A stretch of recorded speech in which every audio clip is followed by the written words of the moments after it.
Morning, everyone.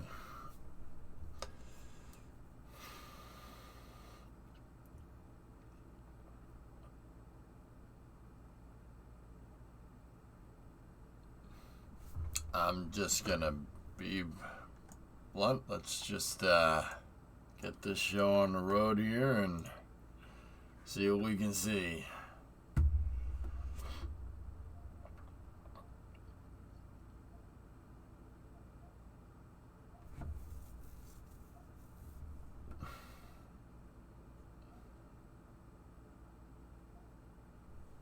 Look, Pale EJ is back. Yeah. I don't think that's the green screen lighting, man.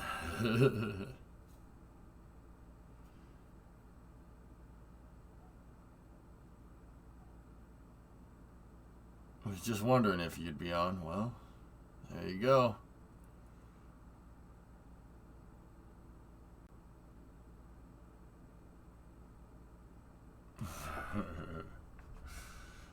Alright. That's right, Port.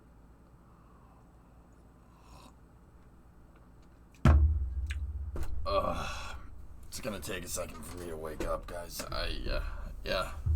We played Hunt the Streamer real late last night. But here we go. The Unity 22 launch.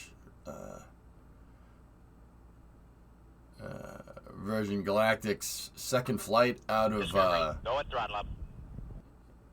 Hey, Racing Kid, 12-month resub. Crash Twitch, how are you?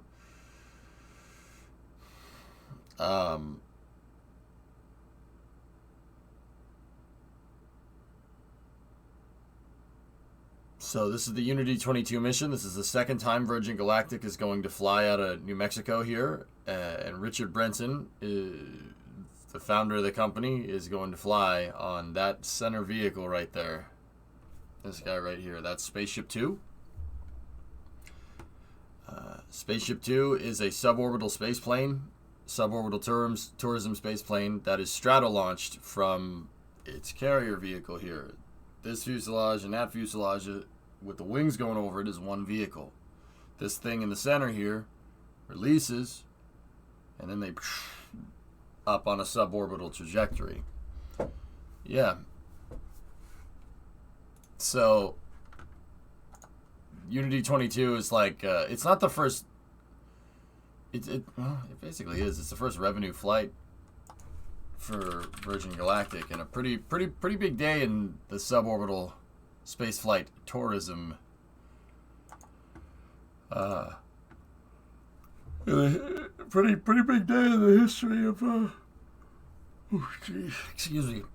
suborbital spaceflight tourism. It's here. 3. I'll show you guys some footage here of how this whole thing works here. So people are probably going to get confused and think this is the actual thing, but so Spaceship 2 is dropped off of a carrier vehicle like this high above Spaceport America, which is a runway out near White Sands, New Mexico. Actually, you can see White Sands right over there. There's the runway that they take off from, and the crew is pretty much getting aboard this thing down there right now. It's dropped from the carrier plane like this. Did you get any sleep? It drops from the carrier plane and it ignites its solid rocket, hybrid solid rocket motor. And that solid rocket motor puts it on a parabolic arc trajectory where it goes up into space. Hits an apogee of about 280,000 feet, give or take. And then glides all the way up. They have SRB flame out. And then when the plane hits apogee, they'll deploy a feather. This is the feathering wing. What this is designed to do, you see the RCS firing up at the front. What this is designed to do is stabilize the space plane during EDL. having your tail control surfaces basically do this, like the feather, and then coming down like that, turns the entire front of Spaceship Two into a giant speed brake, so it can come back down, creating a reasonably high amount of drag and not have. It doesn't need that much of a thermal protection system. I mean, they're not going very fast up there, like comparatively to like a spacecraft that's going orbital, right, or coming back from reentry. But that feather does basically allow it to not. It basically means it doesn't need a thermal protection system. Or I mean, you still have one to an extent, but so the thing will come right back down. Here, let's see if we can get the feather. There's the feather. It turns the entire bottom of the plane into a huge speed brake. And there's Richard Branson. He's gonna fly on it. He's gonna fly on it today. It is subsonic. Yep. And then they bring the feather. They move the feather back down. They retract the feathering wing, and Spaceship Two comes back down for a landing. 15-20 minutes later. This is what we're hopefully going to see today. This is a replay. This was the first flight from New Mexico. We're going to watch the second one here.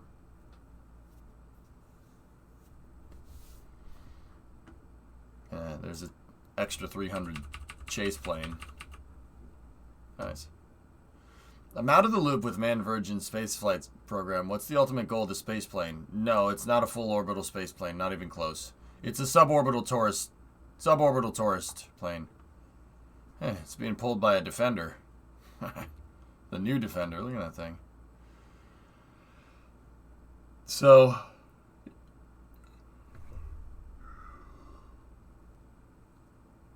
it's a cool little space plane. Like, this thing, it's a suborbital plane. It doesn't get anywhere near orbital velocity, but it is pretty rad. It'll get you a good 10 minutes of space flight, which is pretty cool. Get to experience microgravity environments. And, yeah.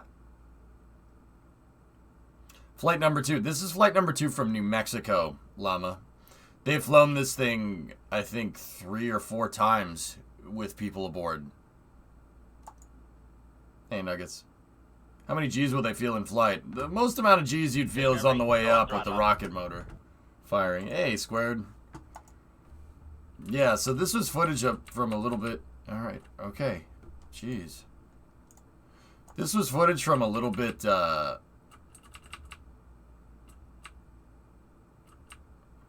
Footage from a little bit ago. That was from the last flight earlier this year. I have the live stream open, but yeah, they're stuck on the screen. Burger is saying take off, but the stream is still a picture. Yeah, NSF. Okay. I feel him trying to do some launches there they that go. South out of the Cape, and you basically We've got T-shirts. We've got our HL shit. and about to And take thank off. you so much for the Oh, support. there it goes. Wow. There it goes. Ooh, suddenly, Oh, yeah. there it is. There she goes. That's it. That's pretty awesome. So this is not a live shot, but it's just, this was just happening over on NSF. This is the NASA spaceflight stream. That's Chris Gebhardt talking, and obviously Das. I heard there too. There it goes. Let's see. Now I moved it up to live. Let's flip back over here. Here we go. All right. Let's see what we got today. No, Richard Branson is on it, Nuggets. This is a big deal. It's a big flight. That's why I'm here.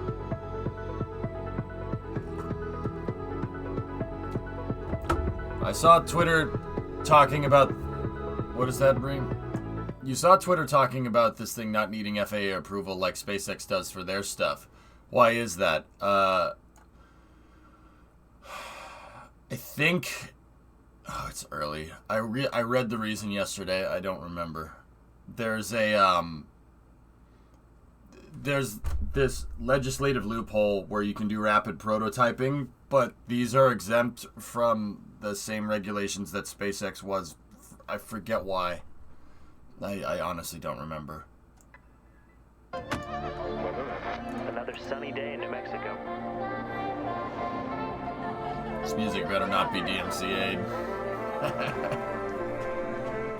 Get your frickin' hands up. Any minute now.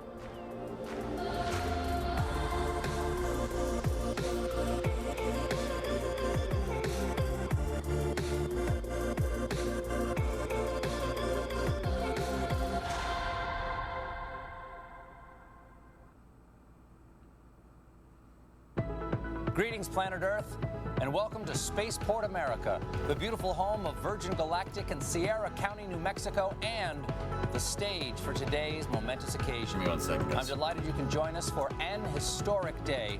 Over the next few hours, you'll see live coverage of today's space flight, unprecedented access inside the spacecraft, and a live performance of a brand new song by multi-platinum artist Khalid. Entrepreneur, philanthropist, iconoclast, activist, adventurer, billionaire, goatee host organism. Later today, Richard Branson and his crew will return to Earth as astronauts. Hello, everyone. I'm Stephen Colbert. Thank you for joining us. Earlier this morning, Richard Branson and his crew arrived at Spaceport America, ready to embark on a life-changing journey. When Richard called me and asked me if I'd like to host today's live stream, I said, "Who is this? And how did you get my number?" Then he said who it was, explained today's flight test mission, and I said, yes, I would be honored to host your launch. After all, I've known Richard for years. I've never been to his private island, but that's okay. That's how close we are. Friends don't have to ask friends to their private island, evidently.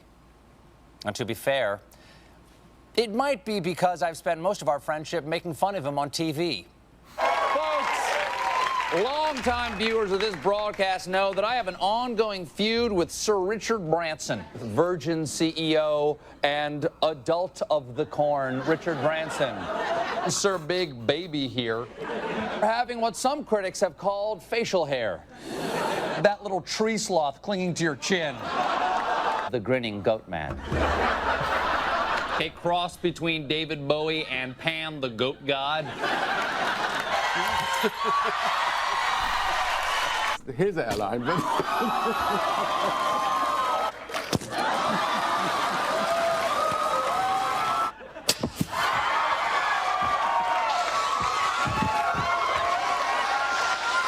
Obviously, I said all of that in character on a comedy show.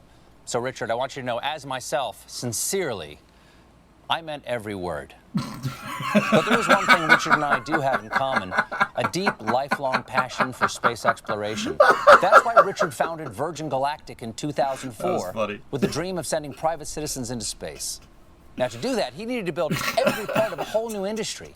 He had to construct a spacecraft capable of the journey. Then, to launch these space planes, he had to help create the world's first commercial spaceport.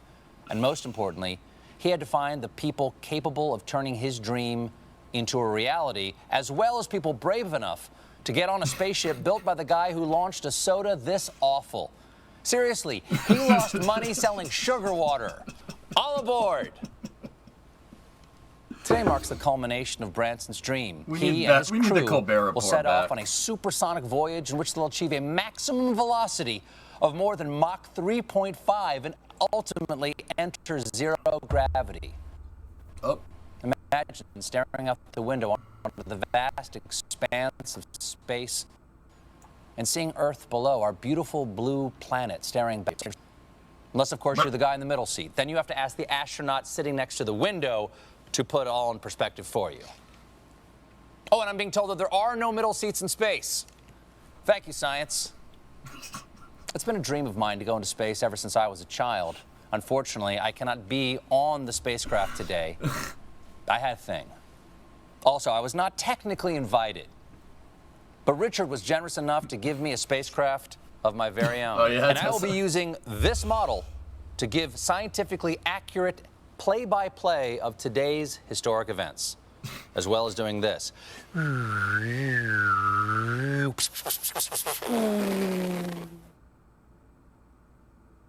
The Virgin Galactic crew are an inspiration to be bold, to be audacious, and to never give up in the pursuit of even your wildest dreams. So let's now take you to where the action is happening, live in the studio at Spaceport America, where your other co-hosts are standing by. First, one of the newest members of the Virgin Galactic team. She's a science author, an expert in space exploration, a bioastronautic researcher, and most impressively, a TikTok star. Kelly Girardi. Great to have you here, Kelly.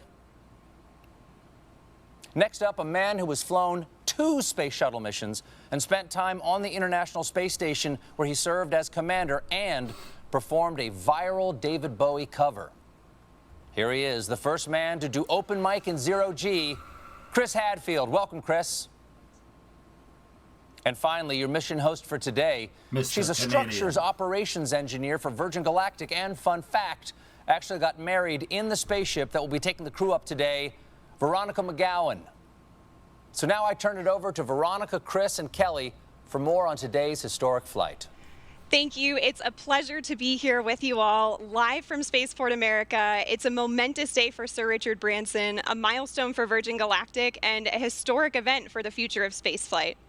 Just 7 weeks ago, Virgin Galactic completed the first ever human spaceflight from the great state of New Mexico. And today, our founder and his crew will become some of the very few people to have experienced space travel. Let's take a look at how they arrived to Spaceport America. Hi, Kawhi.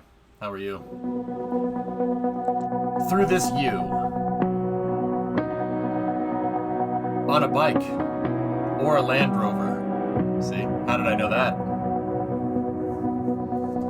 Rockets are already up in the air. What's up? They gotta get it up to altitude to deploy it.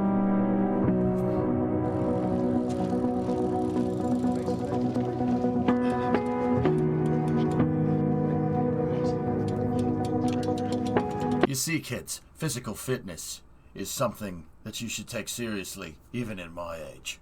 That's not what he sounds like, but still. You know more prepared than I do. You're late. Come on, get suited up. Let's go. That's the other folks that are gonna fly today. Open sesame. Good morning, Unity 22. Welcome to Spaceport. Please sign in to the astronaut logbook. The name's Branson. Sir Richard Branson. Astronaut 001. License to thrill.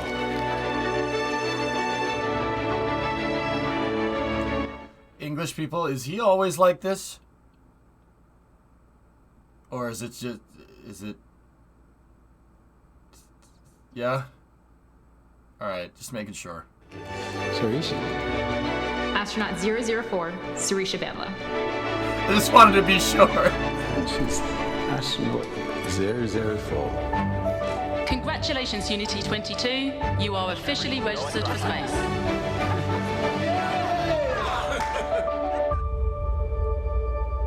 See you up there. Well, way to start off your journey. First on a bike and now on a spaceship. Hey, it's the their team first, is airborne. Here's some footage of them taking off just... Look, man, it's their first time doing this. Give them a break. All right, give them a break. And I'm saying that knowing full well what I'm watching. Just this is their first time live streaming this. All right, just give them a break. As we speak, our spaceflight system is comprised of 2 vehicles in a mated configuration. Our mothership Eve, named thoughtfully by Richard after his late mother Eve, and Spaceship Unity, named by the late Stephen Hawking as a vehicle that will unite the world through space. Once at the launch altitude and location, Eve will release Unity for a voyage to space. So today is the day, everyone. Chris, what is the significance of today's flight? You know, I love it when the stuff of Maple dreams, syrup merchant becomes a reality. And we've been dreaming of commercial space flight, of people being able to fly in space. I mean, since the very first pioneers started flying, the X-15, which was the wonderful program in the 60s, was so much like the profile that they're going to follow today. And then the Ansari X Prize to try and push the limits that is very much the DNA that's on this bottle, in fact, the DNA that has allowed this vehicle to fly. And it is like all of those pioneers and the flight today, you know, they pried the door open initially, but this crew today is really pushing it open permanently. And I'm really excited for the flight, but I think it's so significant professionally, technically, but personally for the people on board. Absolutely, and you mentioned opening up that doorway. Kelly, you're one of the people that's going to be going through that doorway soon. We are so thrilled to have you here to get a preview of what you're going to experience on a Virgin Galactic mission in the not too distant future. You've got to be getting pretty excited, right? Incredibly excited. You know, this is an emotional day, right? Those doors are opening. We got a live shot over generation here. Of astronauts. I feel like we have front row seats to the final frontier today, and I'm so excited to get a taste of what I'm going to experience soon. Definitely. Well, So Omega, I'm not sure where Felix Baumgartner jumped from when he jumped from the weather balloon with the pod on it, right? But this thing should fly up about 280,000 feet that way. It's about 50 miles straight up, or what is that, 80 kilometers, somewhere around there, give or take. It's like 84, 80, 83. I'm still early. My math processor is not working correctly right now. Who's on board? Sir Richard Branson's on there with the rest of the Unity 22 crew. What's the launch altitude?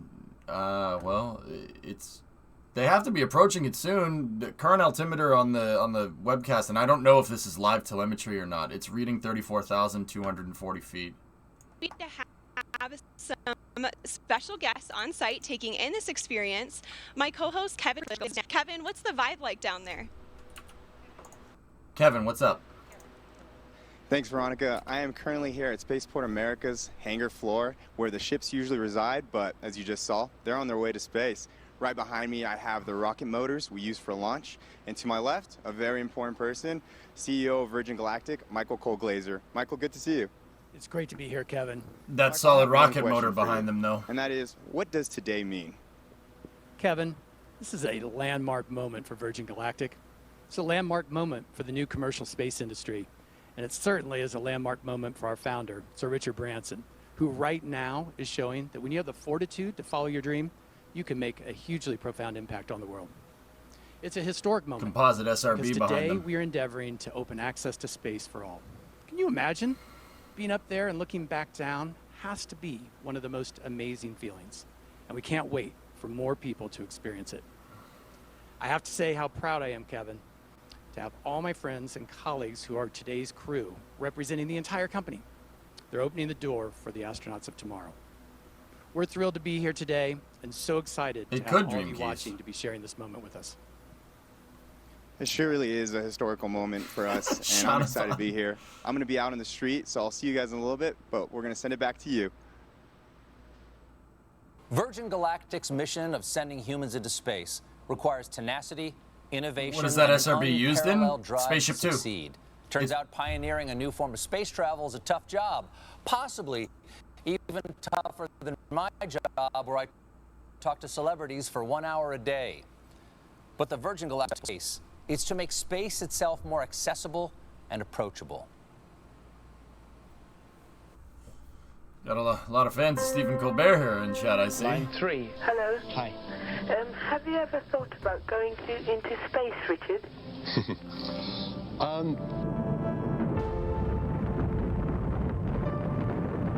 The moon landing was a catalytic moment for me. I remember my dad taking me outside onto the village green, and we just looked up at the moon.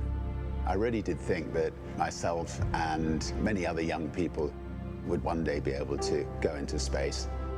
I waited and I waited and waited for that opportunity, and it never came. They got me thinking. I went to the registry office and I registered the name Virgin Galactic Airways. It's a brilliant innovation story. The origins of spaceflight at That's that time, cool. It was big government. The X Prize was a chance to turn that into a much Spaceship more One, personal man. spaceflight experience.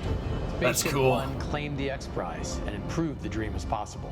This was the first private venture to go to space, Hey, nice truck. return safely, and do it again just 2 weeks later. And then from there, we just started expanding. We knew we wanted a bigger system. We wanted something that you could float about the cabin, actually experience zero gravity. Virgin Galactic offers the first real platform where we can actually open it up to make space for all of us. We build on the shoulders of giants, but we want to be that first baseline for Earth and actually deliver on that promise. We are changing the way humanity views space. That's cool. The SRB in the space plane is sick, and we're man. making it inevitable. It's a hybrid rocket motor. Celebrate the team on this. You need heart. You need the best minds. You need the best humans to work on programs like this. The sky's no longer the limit for us. This is an inflection point in human history. 2 astronauts on a tiny television inspired a kid from England. Imagine what greatness can come from a generation seeing Earth from space. You're seeing your home planet. It's a real connection with the Earth. Hybrid solid. It grounds you and it feels timeless. I think in the same way that I was inspired by the moon landing. Release. Fire. I really hope that there will be a world who will be captivated and inspired about the possibility of them going to space one day.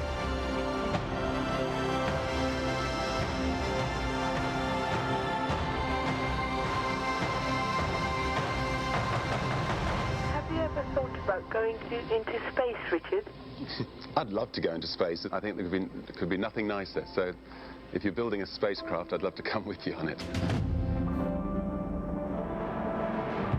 So it's using a hybrid solid rocket motor with Truly nitrous. Inspirational. It's got nitrous and injection. Right now, all of that inspiration is Seriously. up in the sky as the Virgin Galactic space flight mission makes its way towards the launch point. The SRB that's in this thing is a composite SRB.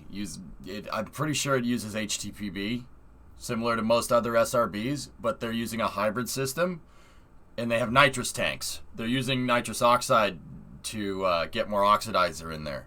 It makes the SRB blow up better. That's the very, very, very Sunday in the morning way of saying it makes it more powerful. They're introducing more oxidizer into the SRB with nitrous injection. So like nitrous, like Fast and Furious, it's all about family, man. That stuff. Yeah, same thing. Yeah, it's nitrous injected rocket motor. It's pretty cool. Yeah, that's pretty sweet. It makes it blow up better. Is there any gimbaling on it? No. It has a cut nozzle. If you notice, the nozzle is it looks like a rocket engine that's been sliced. The reason they do that is because this rocket motor is going to vector thrust kind of, like if the airplane is like this, it's going to vector thrust up and behind it, and that'll get the plane to fly on a huge parabolic arc up into space, and then they'll hit apogee, and then they'll flip the plane over with RCS, and it'll come back down. 250 shot of nitrous, Dave? No, we're getting it's a little past 250. This thing's gonna go real good here if the conditions are right. Let's take a look at the folks in flight today. Virgin Galactic. To an extent, Hibbit, yeah, but I'm not sure if they're controlling the throttle, to be honest with you. On Earth or off Earth Thanks, that President. these professionals haven't flown. In fact, 4 of our pilots are among the very few in history who can lay claim to the title of astronaut. And 2 of them are heading to space again today. Let's meet the crew now. We'll begin with the folks who are supporting today's flight in the chase plane, giving us visuals on the spaceflight system while airborne. Pilot in command of our chase plane today is Jamil Janjua. He's completed over 4,000 flying hours in 48 different vehicles. Career, which spans over 20 years in the Royal Canadian Air Force. Oh, yeah. Joining Jamil is Patrick Moran, who served as a pilot in the Marine Corps for 20 years, where he operated as a test pilot and a test pilot school instructor. He joins Virgin Galactic with over 3,000 flight hours. I wanted to make sure I didn't have another tab open. I was like, why? Why are you doing this? It's Sunday morning. In the left seat. CJ has Get off my lawn. NASA space shuttle missions and 2 Spaceship Unity space flights. He's been flying for 37 years and is the first person to enter space from 3 different states. CJ's joined by Kelly Latimer in the right seat, who's logged more than 6,700 hours in her 32-year flying career. Wait, Kelly is also a pilot with Virgin Orbit, our sister space company, and she flies Cosmic Girl. That's cool. I didn't know that. Spaceship Unity today, we have our chief pilot and astronaut Dave Mackay. Dave's been with Virgin Companies for over 25 years now and has more than 14,000 hours of flight time to his credit. Just incredible, and spanning no fewer than 140 different types of aircraft. With Dave is astronaut Mike Masucci. Mike recently passed more than 10,000 hours of logged flight in a career that's put him in the cockpit of more than 80 different types of aircraft, including the U-2 and, of course, our very own Spaceship Unity. As you can see, our passengers today will be flown to space by some of the most accomplished and experienced pilots in the world. It's too early. And in the cabin of Spaceship Unity today, there are 4 mission specialists. Let's hear some more about them now. That's cool. Astronaut 004, Sarisha Bandla. I'll be testing the researcher experience. Virgin Galactic is opening up the opportunity to go to space for everyone. This is a whole new era to get people from different backgrounds, different geographies, different communities into space. And it's giving researchers the opportunity to fly with their payloads. And that is unheard of. They can take the work that they've been doing on Earth to space. That's probably the most excited awesome to see where the community takes it. UX job ever. Astronaut 003, Colin Bennett. I'll be evaluating cabin procedures during boost and weightlessness. When I was younger, I assumed that space was only available to a very select few. I had no idea myself that I would ever be in a position to go to space, but here I am. And how awesome it's going to be to That's pretty cool, to be Hilmas. part What an awesome of the job. journey of opening this up to hundreds and then thousands of more people in the future. Astronaut 002, Beth Moses. I'll be spaceship cabin lead and test director. I cannot remember not dreaming of going to space. It was the little tiny kid looking up at the stars, the little girl making model rockets. It was part of my childhood. I think it's a very natural, human, innate curiosity. We're all explorers and adventurers, so I really don't remember an age or a moment where I discovered space. I just always remember dreaming of going to space. Astronaut 001, Richard Probably Branson. Tessa. I'll be evaluating the customer spaceflight experience. Oh, that's what you're gonna do. All right. 001, what a title to have. Now, I don't know about you guys, but I'm excited to hear who gets the spot of 007 as well. So let's hear more about the man who has the license to thrill.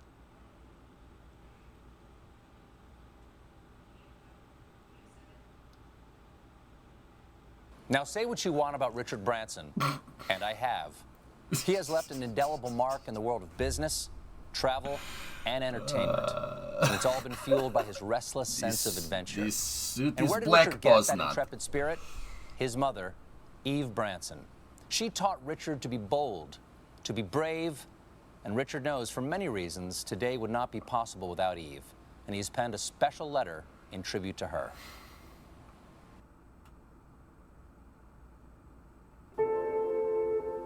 Dear Mum. Yeah. You always told me to reach for the stars. You guys, not really a fan, huh? Well, jeez. I took my own winding road, but I always knew to follow your lead. Yes. You always pushed us to our limits. When I was a child, you threw me out of the car miles from our house and urged me to find my own way home. You let me jump into a river to sink or swim. You and Dad taught me and my sisters independence, based in and accountability, with fierceness and tenderness. You were always an adventurer. You took glider lessons dressed as a boy, enlisted during World War II, taught Germany as a ballet dancer after the war. You flew treacherous routes as intrepid captains for start-up airlines. You took us into the great unknown on family holidays. You treated every day as a chance to explore. Before the word existed, you were always an entrepreneur. You helped make ends meet by creating your own small businesses. You showed me how to grow a company, how to treat people, how to be creative. That's pretty cool. How to balance work and play. That was Burt Rutan. How to live. Cool. You were always a romantic. You and Dad showed Joan and me the way to build a life filled with humor and heart, hope and humility, honesty and happiness. You showed us the value of kindness, the magic of laughter, the beauty of music. and the joy of family. You were always my guiding light at Virgin Galactic. You shared with me that the day we named our mothership VMS Eve was one of your happiest. You always knew Eve would start my journey to space one day, just as I always knew you would do the impossible for me.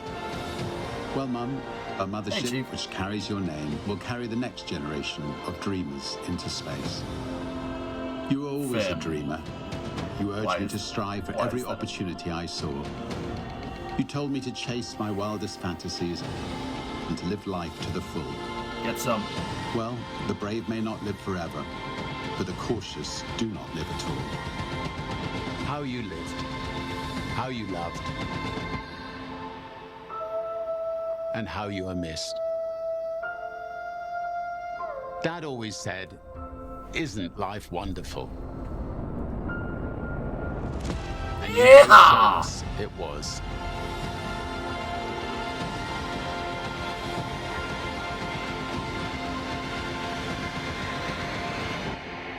Always.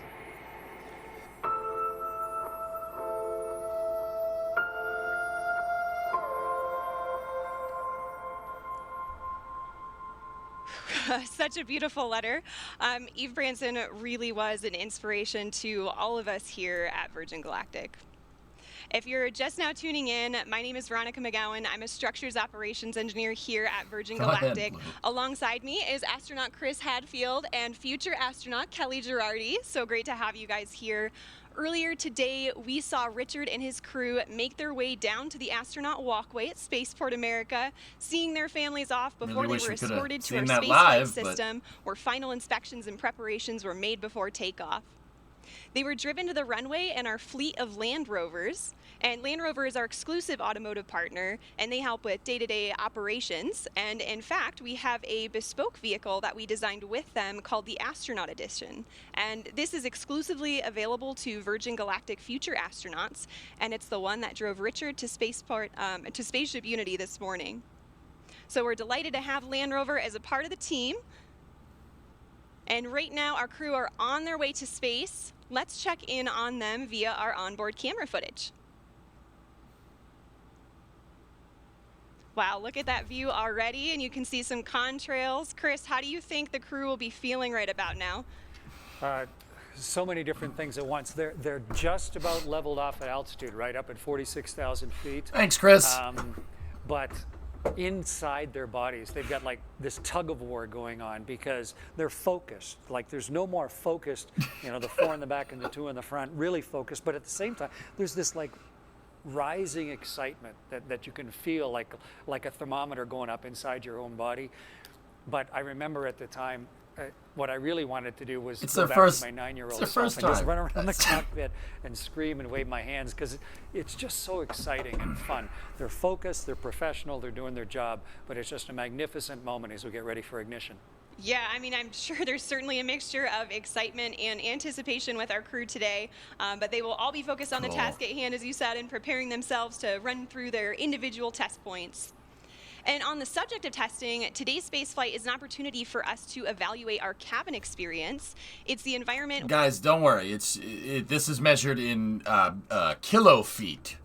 It's kilo feet, so it says 256 right there. So it's 256,000 feet.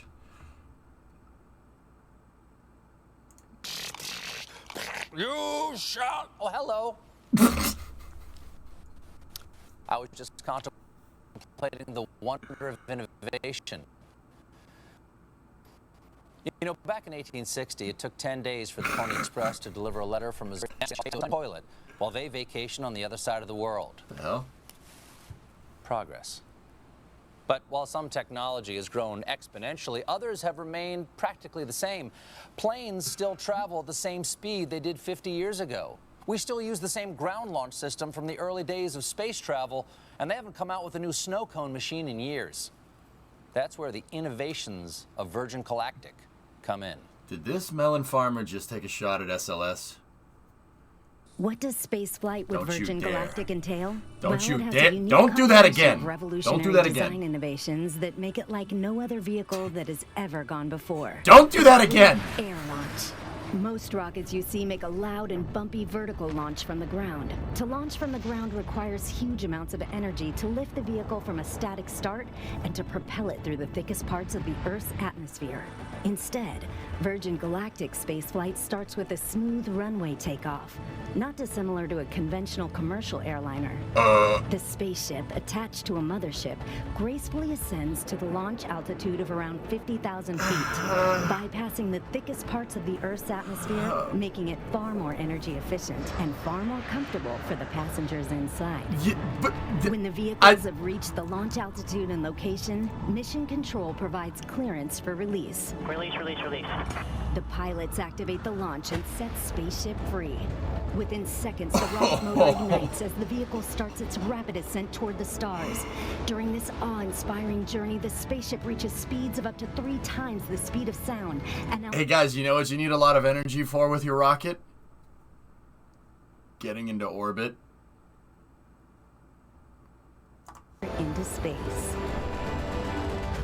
Once the rocket motor shuts down, passengers will unbuckle their seatbelts and float effortlessly around the cabin, enjoying the childlike freedom of zero gravity. The cabin becomes a spacious, 3-dimensional playground as passengers experience space firsthand, helmet-free. The ship has an incredible 17 windows, and This is passengers great. won't be I able love to this. resist being This is drawn towards fantastic. the undeniable, euphoric beauty that lies beneath, as planet Earth looks right back at them in all her majesty. Whilst enjoying weightlessness and the life-changing view, the vehicle is preparing itself for re-entry into the Earth's atmosphere, utilizing the second design innovation of Virgin Galactic's space system, the Feather. There's FPGs. Re-entry is arguably the most challenging aspect of space travel and has largely been approached in 2 ways. If you knock the with shuttle. winged vehicles or with capsule spacecraft. Okay. The revolutionary aspect of Virgin Galactic Feather technology is that it enables the vehicle to act like a winged vehicle when it is advantageous to be a winged vehicle, and then behave as a capsule when a capsule design gives you the advantage. On the way to space, the spaceship folds in half, with the booms moving upward to a 60-degree position as our pilots put the vehicle into an elegant backflip. This points the windows straight back towards Earth, offering passengers astounding and unobstructed views. This maneuver also allows the vehicle to behave like a capsule on re-entry, spreading the friction heat generated from re-entering the Earth's atmosphere across the entire underside of the spaceship, Friction? and aerodynamically enabling it to reorient itself from any position. Once the ship is slowed down and starts to travel through the thicker parts of the Earth's atmosphere, where a winged vehicle is advantageous for maneuverability, Stop this now. the booms come back down from their feather position, and the spaceship gently glides back home safely and smoothly, ensuring a thrilling yet comfortable ride for those on board, and landing on the same runway it took off from. A truly I'm enjoying extraordinary this. design, fit for an out-of-this-world experience. Marketing and stuff. Wow, that is some next level space engineering. I love how its re-entry is feathered, just like Richard's hair. And I imagine it must be an emotional and life-changing moment to experience zero G and see our fragile planet floating in the depths of space. I would go up in a minute if my wife would let me. How about you, Veronica? Oh, absolutely. I mean, that would be an offer too good to refuse. Now, Chris, I'm sure you'd agree that the experience that Richard is having right now is probably a lot more comfortable than your launches. Yeah, I had a chance to fly as part of the space shuttle crew twice, and then I flew on the Russian ship as the pilot once. And it's a little capsule, like they were talking about winged and capsule vehicles. But both of them needed a rocket to get them up above the atmosphere. And the beauty of what Sir Chris Richard and his Hadfield. crew are doing now is that they've had the mothership Eve to carry them gently up. So yeah, they're much more comfortable than I was at this stage, getting ready for the second engine and the rockets to ignite there. Yeah, I can imagine. And Kelly, now I know you've experienced zero-G already in some parabolic flights. Your spaceflight will surely be an extension, right, of that zero-G time. What are you most looking forward to in terms of conducting experiments in that environment? Yeah, exactly. Like Veronica said, I've done a number of parabolic research flights here on Earth where the aircraft takes this roller coaster profile to simulate zero-G seconds at a time. But during a dedicated research mission with Virgin Galactic, I am most looking forward to that continuous, uninterrupted minutes worth of microgravity exposure to do my experiments. It's just an unprecedented time. The next generation of researchers and scientists are going to be flying with their payloads, and I'm so excited for what's to come. Yes, definitely excited for your spaceflight, and I'm very excited that people can experience, not only that personal transformation on spaceflights, but also conduct scientific research. That one, so it's a really flexible platform. I am hearing from our Mission Control Center now that we are about 6.5 minutes out to release. We're getting pretty close. So let's go ahead and switch over to our onboard camera footage for the whole portion of the flight here until landing. Yeah, dad joke. I'm with you. We're in the middle of our I'm actually enjoying this. And L-10, it means we're approximately 10 minutes out from the moment when Mothership Eve releases Spaceship Unity. And this is based on an estimated time of arrival to that release point. So timing may vary a little bit, but the closer we get to that point, the more accurate the estimate becomes. We're gonna go. And right now we're about 6 minutes out. So up until L-10, Eve is in full mothership mode. I'm just putting it in fast forward. We're fast forwarding a live broadcast. Just thought I'd let you know. Okay, cool. Electrical power, system heat, and cabin pressurization. And this air is conditioned, so we can keep folks cool on the ground for hot summer days like today. Thunderwolf. And heated at high altitudes where things get a little bit cooler to keep the pilots and the passengers comfortable. Prepare to fast forward. Preparing to fast forward. Fast forward, sir. L-10, Spaceship Unity switches to her own battery power for avionics and control systems and performs electrical checks. Yeah, that's not me. Feather system checks, flight control checks, and more. And about each step, speed brakes, human person. Here. What are you always preparing? You're always preparing. Just go. Just go. Becoming automated, especially sir, you better buckle up. Spacecraft. And what's really exciting about the Virgin Galactic... They're going to go ludicrous speed here in a second. I don't know if they're going to get to Plaid, but they'll be going fast. Hey, there he is. Branson now. It's so exciting to see them in the back. I'm sure they are just getting incredibly excited. And of course, as mentioned earlier, we have Dave and Mike up front. We have an amazing team of pilots here. Dave's not here, man. They just love to pilot He's in space. A vehicle that is arguably the most exciting vehicle in the world to fly. And I imagine, this also provides passengers with an additional level of comfort, knowing they have crew members with them throughout the duration of the flight. Oh, that's actually pretty cool. There they are again, just moments away at this point. It's looking like we're about 4 minutes and 20 seconds out now. Ladies and gentlemen, the captain has turned on the fasten seatbelt sign. If you'll currently just sit back, relax, and enjoy the flight, we'll have you up. On 280,000 feet here momentarily. Once again, sit back, relax, and we thank you for flying Virgin Galactic Spaceways. Just past the 4-minute mark. At this point, the pilots are ensuring the spaceship is in its launch configuration after going through the various L-10 checks, just confirming all settings no in-flight peanuts. I wouldn't eat before they're doing what they're. Yeah, I wouldn't eat before. And this is also the point when Spaceship Unity will isolate her air supply Maybe after, though. And prime the rocket motor by opening the backup oxidizer valve. Okay. So they're opening up the oxidizer valve. What that means is nitrous. Once these actions are complete, the pilots are going to seek clearance for release from MCC. That's shorthand for our Mission Control Center. We have 2 MCCs supporting today. Our primary Horizon is located here at Spaceport America.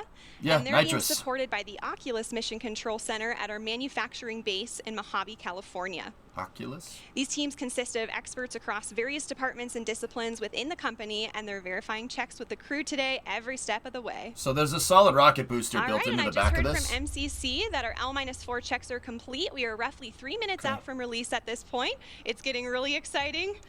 All right. I don't know about Let's you do all, this. but I can feel the anticipation building just watching the screen and looking at their faces. Look at that. They've already got big smiles on. Guys, this is a big deal. Like, okay, And we have Virgin Galactic hype video aside, this thing is going to go as fast as an SR-71 here.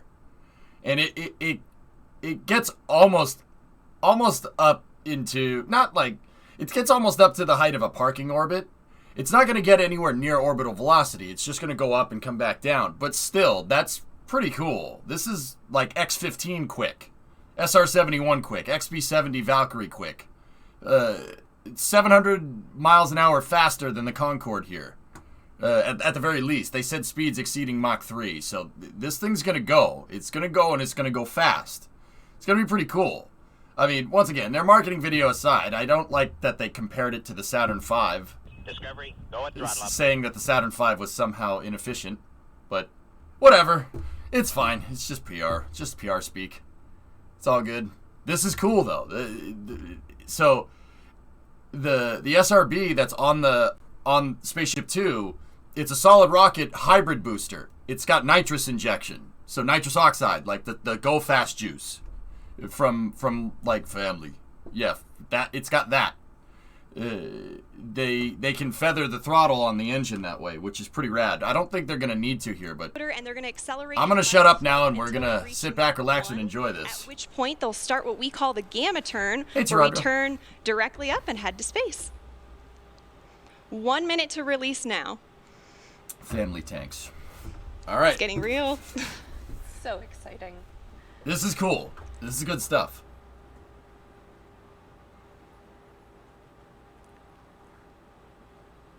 "45 seconds.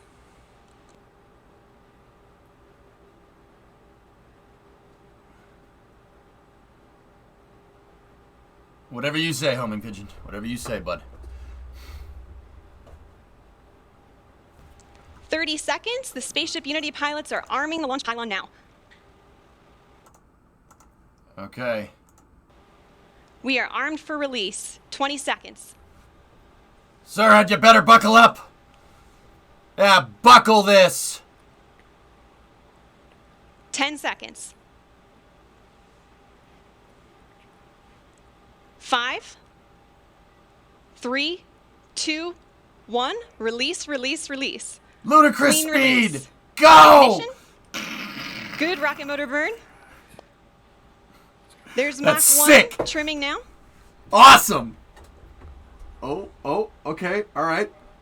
Everything looks good there.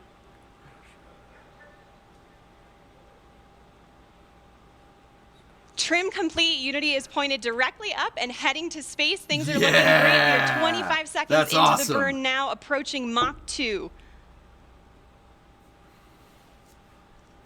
30 seconds, Mach Very 2. nice. Everything's looking really good and stable. 40 seconds. 90,000 feet. 45 seconds. 100,000 feet. 50 seconds, approaching Mach 3. There's Mach 3. And 60 seconds, and that is a full duration burn, folks. We are headed to space. And the passengers in the back have been cleared to unstrap. Our predicted apogee is 279,000 feet and climbing. Yep. The pilots are now unlocking the feather, and as soon as they do that, was a gas it's going to purge initiate out the a back of the backflip for motor. Spaceship Unity. This is normal. We want those windows pointed down towards the Earth to maximize that incredible So it's going to view. go up, and it's going to do a little loop-de-loop. So feather is coming up But the now, and the loop-de-loop's pilots are gonna- also enabling 50 the miles that RCS, way. or Reaction Control System, which is what they'll use to control That's the normal attitude of the musical. vehicle while we're outside the atmosphere. The nozzle with the stuff coming off of it, guys, that's normal. We've seen that on All other right, flights. feather is all the way up. We are at about 250,000 feet now and climbing. As soon as we cross the boundary to That's space, we'll sick. hear a word from our founder, Sir Richard Branson.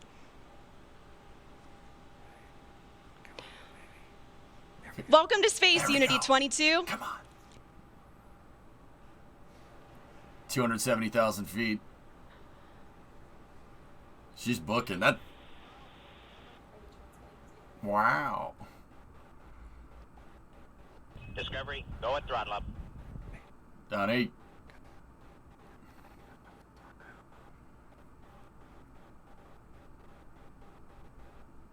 Sure, Kentab. So it doesn't sound like we're cameras recording things on board today, and we'll be sure to capture his magical words and share them with the world when they're available. We reached apogee 282,000 feet. Remember the day, remember where you are, and remember who you shared this with, and remember the name Virgin Galactic, because today, space is virgin territory.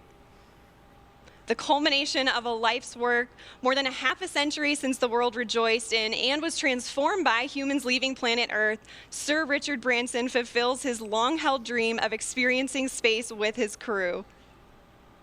Congratulations again, Richard, and congratulations also to Sarisha and Colin on becoming astronauts today. And welcome back to space to Dave, Mike, and Beth. Hey, yeah, look at that. Oh, you can see him Oh, now. that's cool.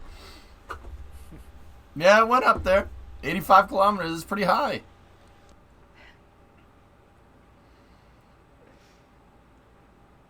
So we are on the re-entry portion of our flight now, and the mission specialists are heading back to their seats. Our training team has worked really hard on this portion of the flight to make it very natural and intuitive for passengers. Now, when we talk about space travel, a lot of people know and expect the boost portion of the flight to be loud and thrilling, but what's interesting is re-entry is also very similar. As supersonic air is flowing over the vehicle in the feathered configuration, shock waves form on top of the cabin, which are audible to those inside. And for those of you on site watching on the ground, you should be able to hear a double sonic boom as Spaceship Unity once again breaks the sound barrier.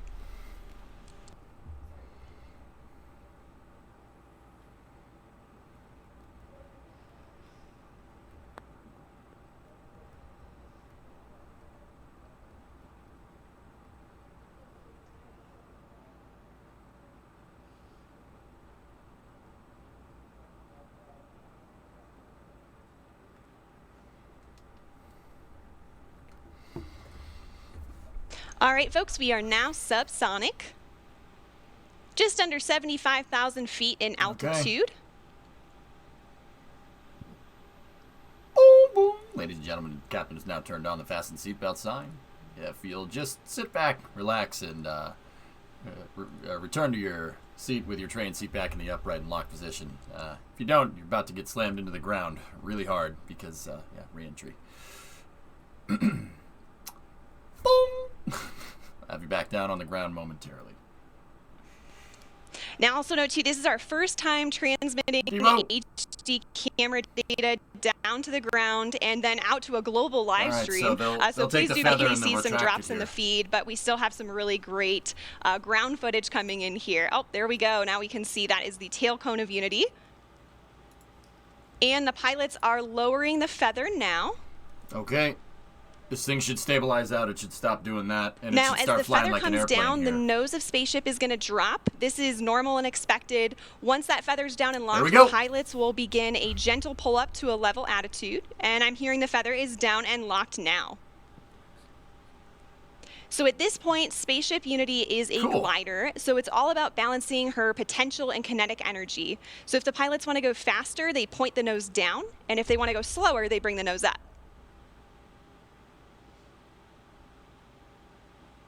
And right now I'm hearing the crew's listening to a special soundtrack for the glide. It's the latest release from Khalid, a track called New Normal. And all of us will get to hear that on Earth during our celebration, so stick around for that.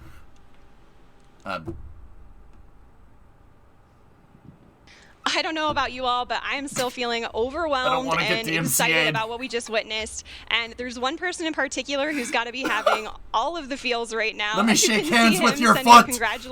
Congratulatory shake to his passenger, Colin Bennett, there with him. Let's see if we can connect with the crew again here. Is manual dump to 200. I'm having fun. Are you guys having fun? I'm having fun with it. This is a good time.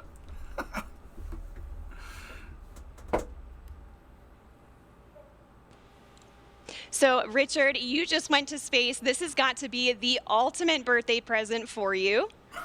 Alexis. What was it like?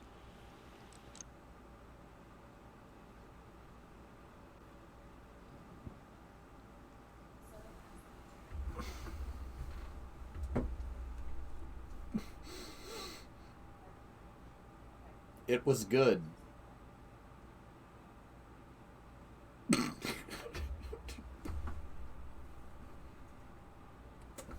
All right, folks, again, sorry, we're not getting that transmission through the live broadcast, but again, we do have lots of recording devices aboard the spaceship, and we will be sure to release some footage of Richard and the crew up there today. That's awesome. How much for a ticket? I don't know what they're charging for a ticket. It can't be. I mean, it ain't gonna be an airliner ticket, Chief. But I don't think it's gonna be like a Soyuz ticket either. $250K.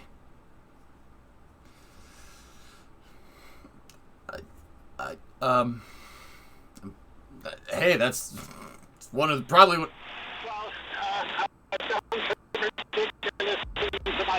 Lifetime. That was really one day to be able to experience it. It's a complete experience of a lifetime. And now I'm looking down at a beautiful spaceport. Congratulations to everybody for creating such a beautiful, beautiful place. Congratulations to all our wonderful team at Virgin Galactic for 17 years of hard work to get us this far.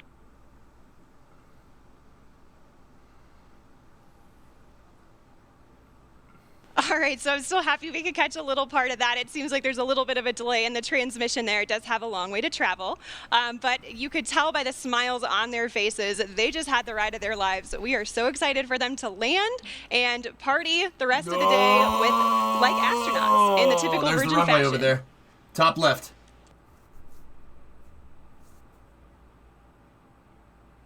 Yeah, Swiffy, much latency as we have a bunch of people watching my stream going through an ingest server. So we are at 22,000 feet now and descending, and as I mentioned earlier, Unity is a glider at this point. So the pilots right now are discussing their energy management plan, and pretty shortly here they'll be meeting up with our chase aircraft with Jamil and Patrick to get some really cool visuals of Spaceship Unity. Is he the oldest person in space now? I think John Glenn was older than him. Now, as the crew and spaceship make their way across the desert, they are gliding over one of the most remarkable landscapes in the United States and the largest desert in North America, the Chihuahuan Desert. The area around Spaceport includes more than 6,000 square miles of restricted airspace and high desert, which is one of the reasons it was built here. Yeah, they're right near White Sands. And of course, our future astronauts will be able to take in so much of that natural beauty.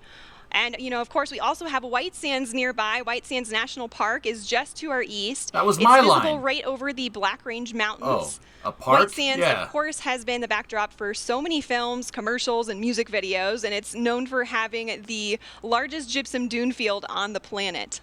The shuttle landed there once on STS-3. Khalid's music. Oh, you probably should mute the director's mic. It's okay, Ensign. A little over the top at times, but we're having fun here. So also nearby is the Oregon Mountain Desert Peaks National Monument, and that's nearly 500,000 acres of protected land that our guest families will be able to experience. Hey, it worked, Fallen. And even though temperatures can hit the triple digits in the summer here, we also have cool desert days. And fortunately, our pilots and crew can stay comfortable thanks to their spacesuits. They were designed with our technical spaceware partner, Under Armour, and they're absolutely beautiful, as you can see on the crew there. They're lightweight and made of flight grid knitted fabrics, which forms the spacesuit and also helps regulate their body temperature. I mean, 250. So, like, okay, 250K is a lot. That's a lot of cash, but you're not gonna. There's not many better ways to be able to see the Earth from that altitude for that price. I'll be honest with you guys. Like, all marketing hype aside.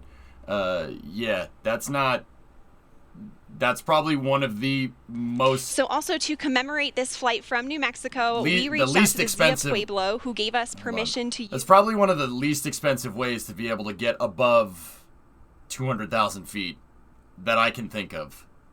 It's, yeah, 250K to fly to where they went. They only went up to 85 kilometers, but still, like I said, you're not going to find a better price for that. I'm serious. Spaceflight's still expensive. It's still expensive right now. So, like, we're not going anytime soon, but we could in the future.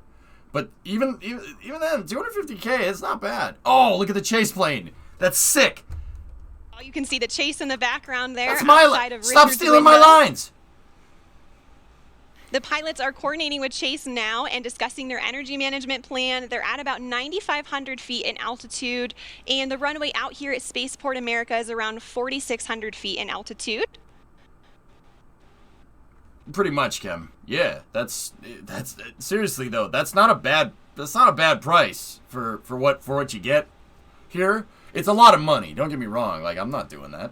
And if people are like, oh, well, if you guys give me 250K, I'd buy a house. I'm not gonna lie to you, but still, that's pretty friggin' cool. All right, we have 3 landing gear down and locked. All right. Now the pilots are going to be landing on runway 34 today, That'd so be that's cool, coming Goose. from the south and towards the north for those of you on site watching. And for the non-pilots That's tuning in, sick, those dude. numbers represent the first 2 numbers of the magnetic heading of the runway. So, for example, 34 is 340 degrees on your compass. Almost north. We are just about 1,000 feet above the field now and on final. All right. Let's grease it. 500 feet above the runway. Here we go. 300 feet. Here we Over go. the threshold. Threshold marks the end and beginning of runways. Hey, got a little bit of crosswind there, just a little bit. Main gear touchdown. Nice. And we're going to hold it just like this for a minute before bringing the nose down. Very good. Can see they're already celebrating inside there. Very good. Very good. And the nose is coming down now. Yeah. And they use a Nose skid gear up. touchdown. They use a skid up front because there's no place to put a wheel. And There's the pressure braking. vessel in the way. That's why there's a skid up at the front. Look at the speed brake. See the speed brake deployed right there on the belly? That's cool. Discovery, go at throttle up. Yeah, Dream Chaser uses something similar.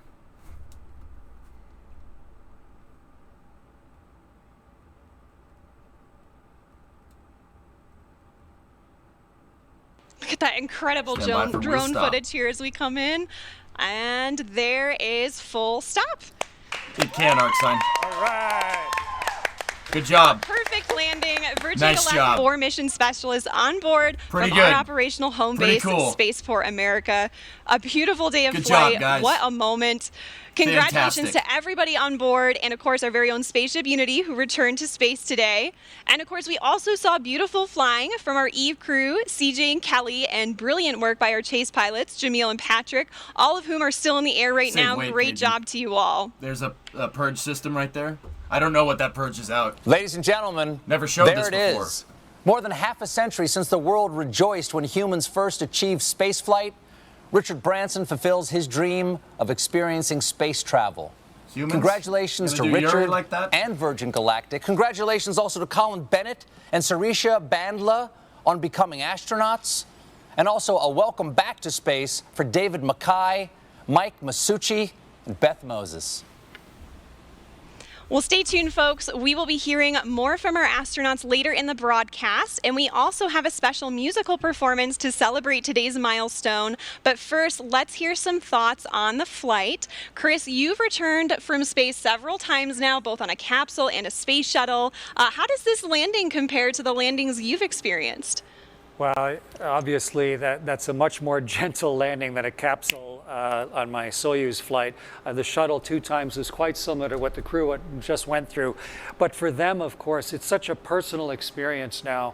And what are they going to do with this? How are they going to take this amazing view of the Earth that they've just had and the kind of brave new nature of what this whole team has just accomplished? How are they going to now make that part of who they are, and how are they going to share this experience with other people? You know, that's what's going through their minds right now. I'm just so proud of the whole team. That was an amazing accomplishment. It was epic. And, you know, as somebody who has spent, what, like 4,000 hours in space, is it? Yeah.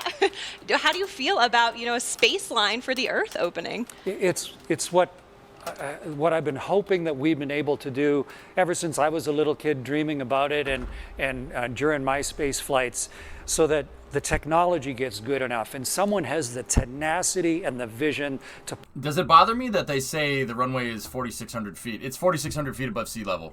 You don't have to be a professional astronaut for your whole life to see the world this way. I think. Sure, Lego. I just couldn't be more proud of all the people that work at Virgin Galactic, and I'm just so delighted at what this open door is going to lead to now. It's a great moment. Absolutely, certainly. And Kelly, I want to hear your thoughts too. And, you know, also your daughter, Delta V, who is on site today, is also, she's only 3, and she's also a huge space enthusiast just like you. And, you know, how does this milestone affect her and what does that mean for her and also for you? Yeah, I am still emotional from this flight. It is so amazing. A dry eye in the studio.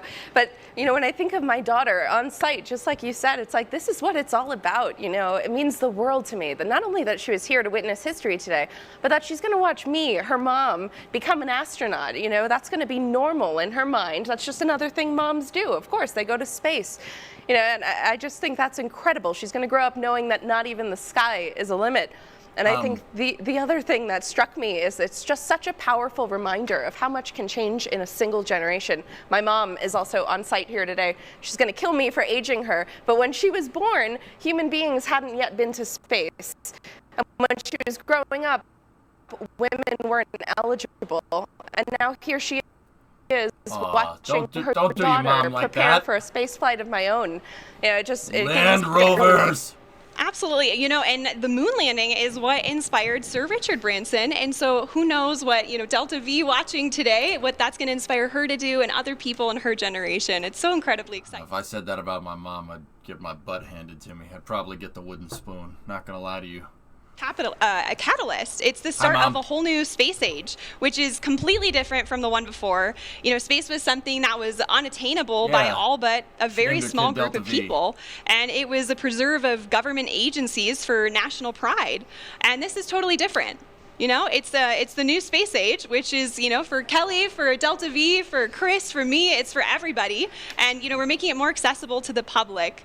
So I know, you know, the full effect of what happened today will not be felt for some time, but it will touch many generations to come. Now, Chris, you were aboard the ISS for about 5 months at one point, right? Did the view out the window ever get old? Gosh, no. At the end of my 5 months on the space station, we were getting back into our ship, just sort of like the crew returned today. And just before I got into my spacesuit, I went over to the window just to try and soak up a little more of that incredible perspective. You know, the world is so generously beautiful. And you see it in a whole new way. You can see for thousands of miles in each direction. And you can see the curvature of our planet, and the reality of where we all live suddenly becomes part of who you are. And right up to the last second, I was there with my nose print on the glass, you know, trying to not miss the magnificence of this entire experience. Yeah, and you took like thousands of photos up there too, right? I mean, does that even give you a glimpse of what it was like as a reminder to be up there? I know the video today was a little glitchy, but we've got all the recorders on board. Yes, and absolutely. What the crew's going to have now, of course, is their own personal memories, and then the way to sort of catalyze them again and be able to watch those videos and think about the beauty of what they've been through and let it sort of sink into who they are. And so, yeah, it really helped me now remember the richness of the experience. So it'll be great to see the videos that they recorded on board. Absolutely, and you know that richness sticks with you too. And you have a TED Talk actually that you talked about well, a lot of things, right? Overcoming fear, walking through spider webs, but also, you know, my favorite part of it was when you talked about seeing Earth from above and the transformation that it has on people. You know, we call it the overview effect that, you know, I really hope and I'm sure that our astronauts today experience. What was that like for you? Yeah, I've been so lucky to see the world from that point of view, and as one of the very first human beings to have the responsibility and the privilege of being up there, and to have a vehicle like Virgin just put up today that is allowing more eyes than just my two to see it, to understand not just the geology of the world, but us on it. You know, all 7 billion of us, and you know, we're on board this little spaceship of Earth, and you can actually get a palpable sense of that from on board the ship.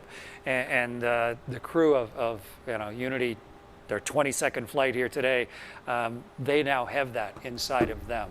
And all the subsequent crews. Kelly, when you fly as well, you're going to have a chance to sort of shift your permanent perspective of how all this works. Go from being a two-dimensional human to now suddenly really understanding the 3 dimensions and what this planet truly looks like.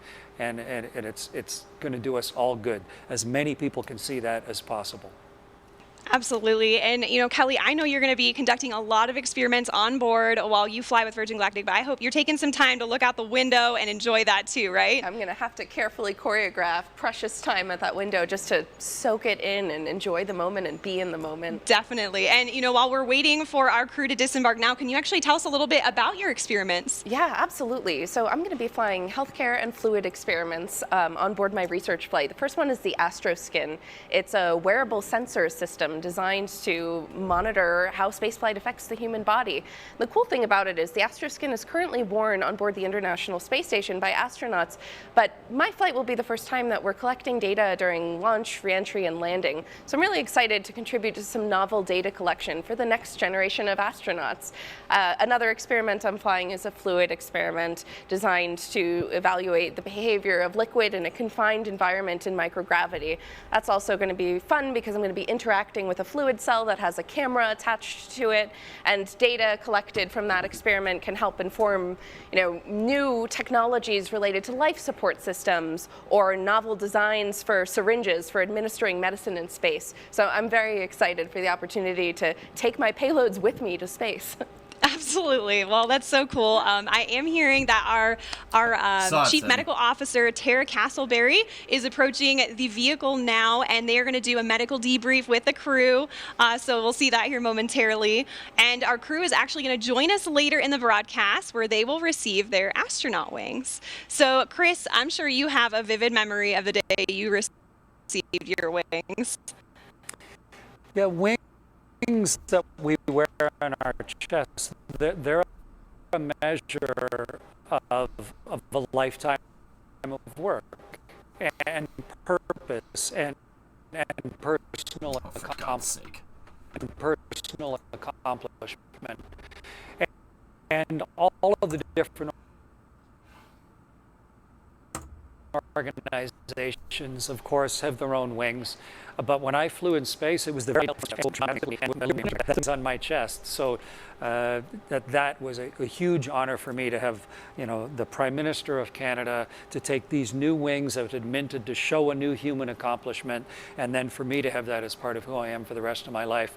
And so it's a huge honor for me that I'm going to be part of that ceremony for these folks. Got you these wings, buddy. I was just going to say, now you get to return that honor to the crew today. It's so exciting. I know you have a really important role to help present those astronaut wings, so we're all looking forward to seeing that.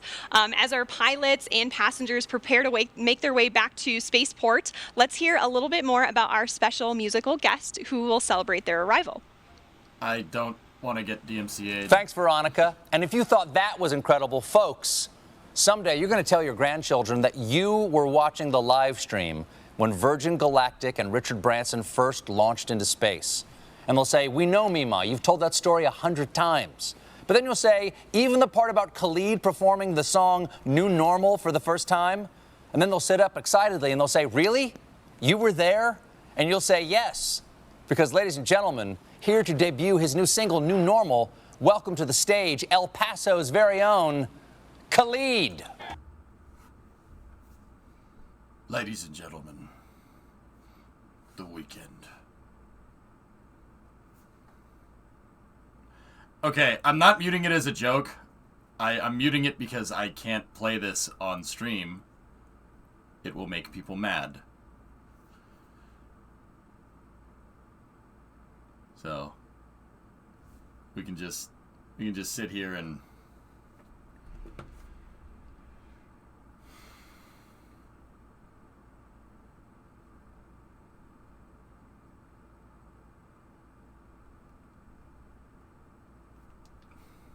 sing for us. Hey, that guy's got a nice Strat over there. That's a nice Strat. Dude, he's got a double coil pickup down there. Can relate. That's a nice Strat, man. Very nice guitar. Get the automaton out? No. No, I'm good.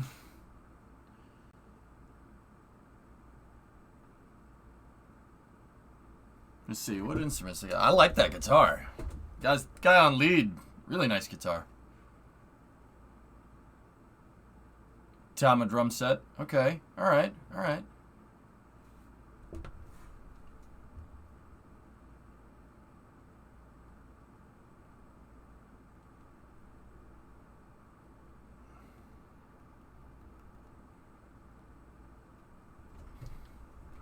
The song is kind of lame. You're not missing much.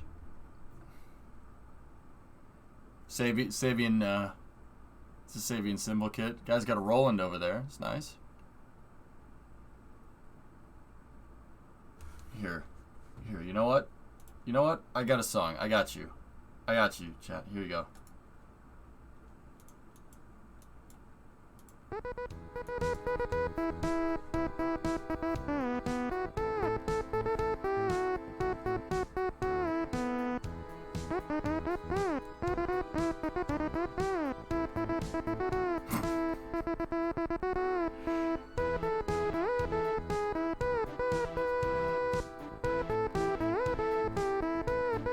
What? I can't listen to this. We'll get DMCA'd. I have to do something.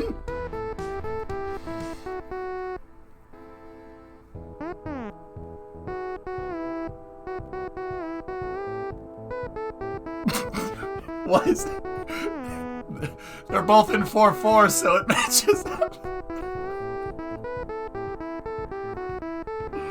Oh my god.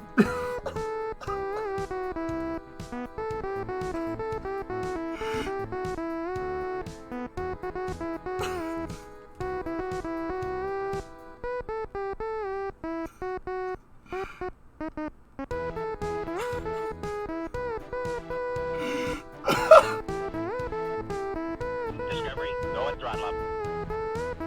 Bill.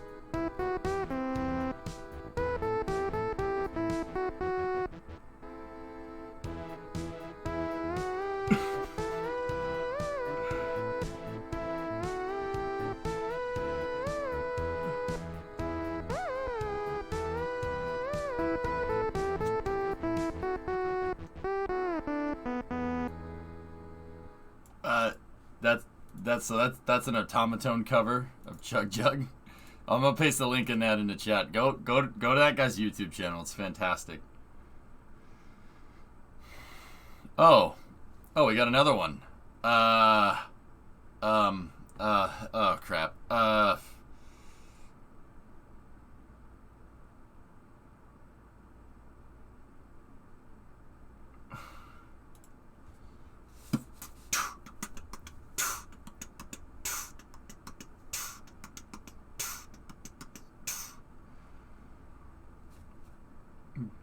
Biscuit base.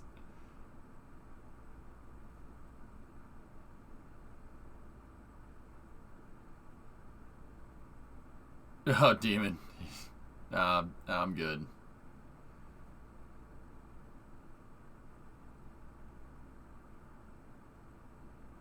You're listening to the smooth sounds of EJFM. Yeah.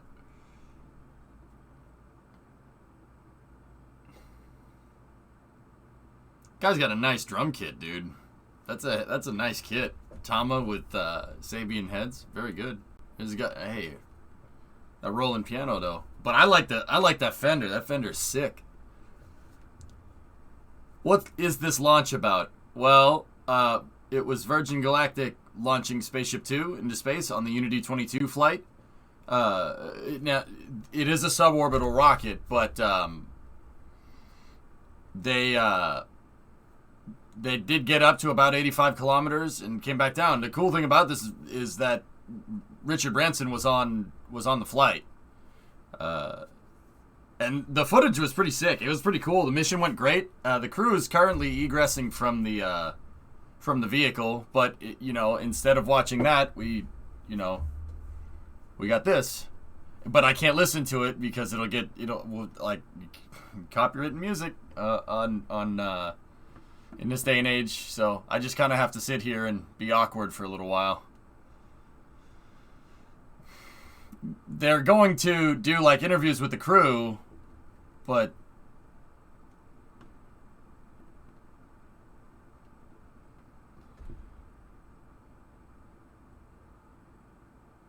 I mean, yeah. Yo, how many keyboards do you want in your band? Yes. Yes. There's 6 keyboards. And there's two keyboardists. I know it's for playing different songs. I know it's for playing different songs. Please, just spare me. My man's jamming on those drums.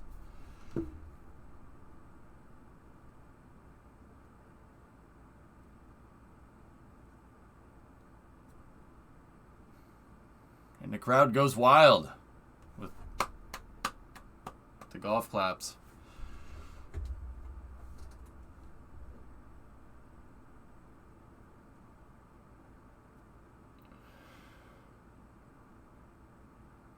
Play guitar for us?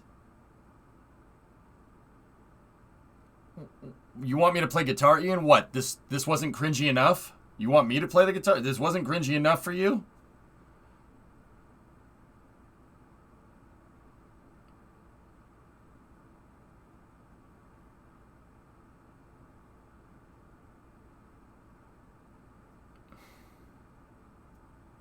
Look at this nice boom shot.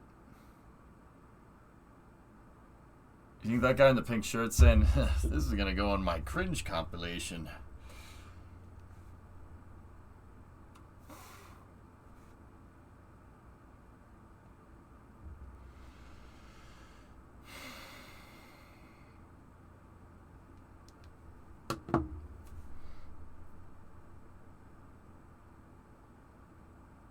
I wonder what record label Khalid is signed to.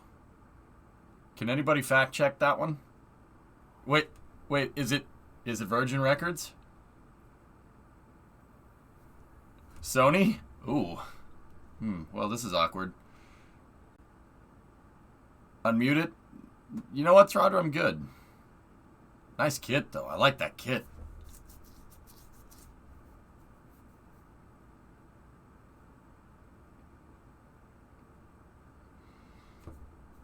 That Jupiter 80 Roland piano, though, is nice piece of kit over there, too.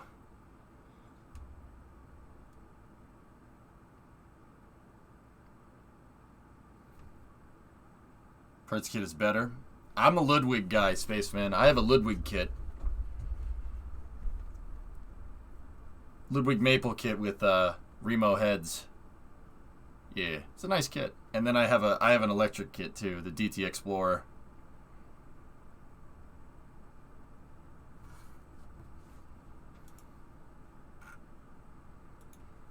Remo heads. No, not Remo. Yeah, I play the drums on Remo's head. Yep.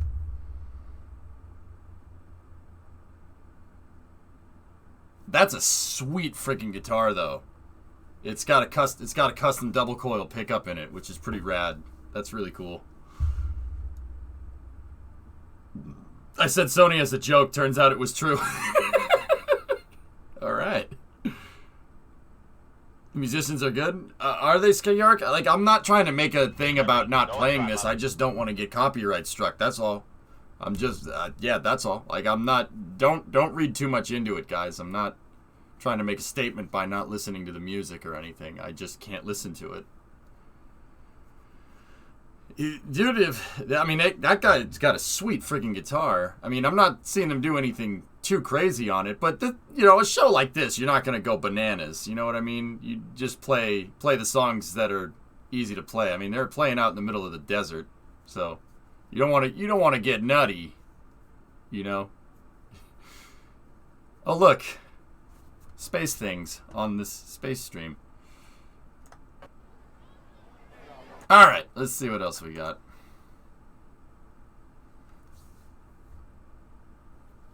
Sonar and SJC kits are your choice. Nice. Yeah, see, they purged out the SRB. That's what all this stuff is, right? I think that's what that is. It's either some. Are you kidding me?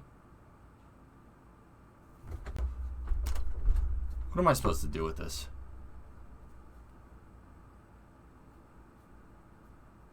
So that was either. It was either marks from the gas purge on that SRB because they wanted to get the nitrous out of it, or it's coking from flight. I couldn't tell. I didn't have enough time to look at it. Look, the same thing again. Yeah, it might be a little bit of coking on the inside. It's hard to say. I don't know the propellants in that solid. I'm sure I could go look it up. I'm sure somebody will look it up because I said something, but it looks like they did a gas purge on the SRB when they were on the way up. So what they would do is basically that you want to inert the SRB, so they'd pump like nitrogen into it, and sometimes they can leave marks like that. Okay, there's some windows.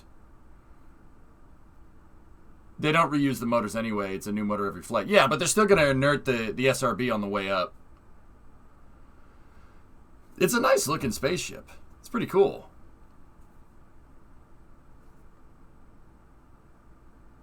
Yeah, Zonku, I'm with you on that one. It takes balls to get on something like this thing, you know? That's probably the best way, like that's the best marketing in itself. Way to stand behind your product. I flew on it, you know what I mean? So that's cool. Branson has my respect. That's pretty, takes some pretty big stones to do that. That was beautiful, man. I really enjoyed that. One of the lyrics in your new song was, I never predicted, you know, how far we've come. And yeah. Look what we were just at here today. What did you think of the whole thing today? Super nerve-wracking. Honestly, it's a dream to even be here, so I'm so thankful. And like you said, look how far we've came just as humanity. That was so memorable, so historic. We went to space. But I mean, you are the youngest person ever to have reached, what, 20 billion streams, I think, on Spotify? Yeah. So where do you think we are in history? What does this mean for you? For me, I'm so thankful. I'm so grateful, and it seems surreal. And I think that's kind of how we all feel about the times right now. It's super surreal, but it's true. It's our new normal. So we're going to have to get used to it because we're going to see a lot more to come. What are you dreaming of doing in your life? I dream that I get the confidence to go up there, too. That'd be great. And I think you tweeted out, like, if you went to space, what would you take with you? So I would. What would you take? One of my best friends gave me a crystal for my birthday. I would take that with me, too. You would take that? Yeah. I really cherish my friends. Well, that was just beautiful listening to you on stage, and I'm so delighted to have a chance to get to know you and to share something so magnificent with you here today. I really appreciate it. Thank you. And I've been lucky enough to fly in space myself, and you are going to love the experience when you have a chance to go. I know I will. Yeah, I've been outside of a spaceship, watching the world turn underneath. Unreal. And what we really need is ships like this one that's behind us that can let people get up there, people with your kind of talent. Yeah, make it conventional for everyone to go But your kind of talent to then thank you. share it in a way that other people can really understand. Oh, you're too nice. Thank you. I really appreciate that. I'm really excited. You think maybe, I mean, you're one of the great singer-songwriters. Do you think maybe some of the stuff you've seen today is going to inspire you? Oh, no doubt. No doubt. It inspired me already. Yeah, it's just such a delight to see your talent in a place like this on a historic day. So beautiful. Yeah, Yeah, I'm happy to be here. Congratulations to you. Guys, Thank I'm you so sorry much, about the audio. Virgin Galactic as well. Like, I really appreciate it because none of this would have happened without you guys. Everybody, all the engineers, everybody working on set. I really appreciate it. So, Khalid, you see right there's the door that you get in through, you know, and then you get into your seat, and then you could have a chance to go experience that for yourself. Yeah, we'll see. We will see. I think you'll love the experience. To be able to not just, you know, get up on stage and see all the thousands of people, but to get so far up and see the world. It's just a wonderful, beautiful experience. So yeah. Congratulations. Thank you so much. And a wonderful day to be together. Oh, I really appreciate it. Thank you, guys. Yeah, Adrian, I don't know. Whatever. It's still cool.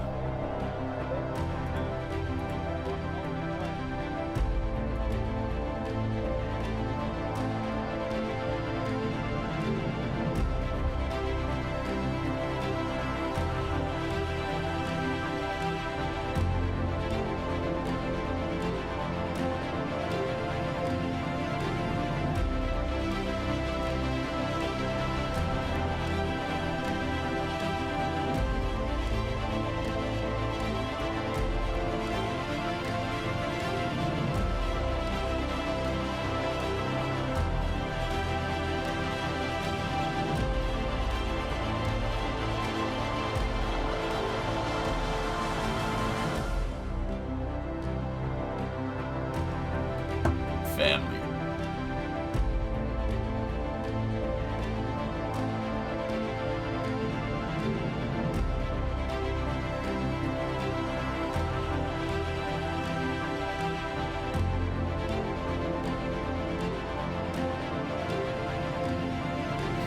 Q. Jesus Christ.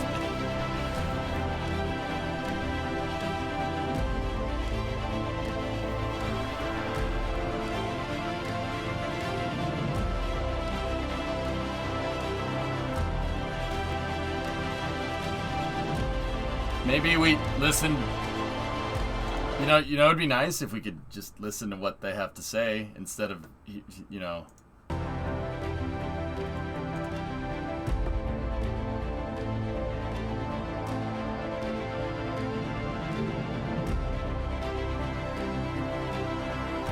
But the spaceship, please come back.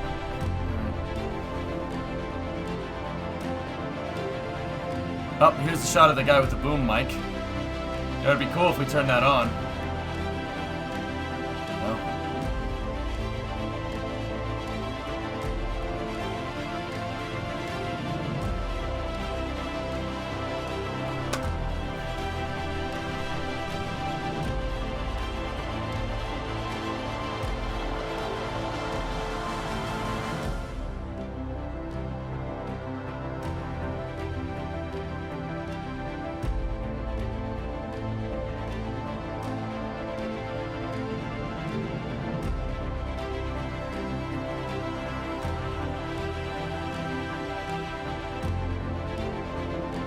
People celebrating and people happy.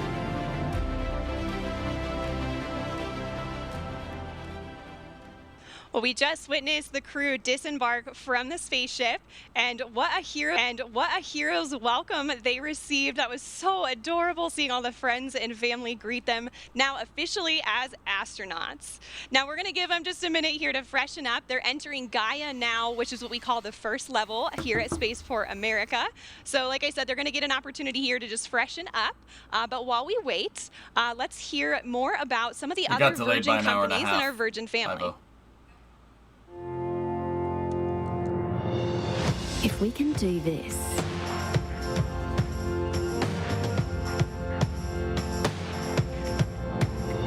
imagine what else we can do. With our imagination. If we can go here. Chat, with our imagination, there's no limit to what we can imagine.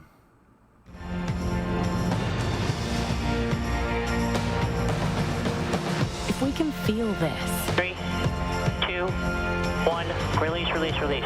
Fire. Fire. Imagine what else we can feel. Oh, jeez. We can change this. Wow, look at that view. Welcome to the club, astronauts. Imagine what else we can change.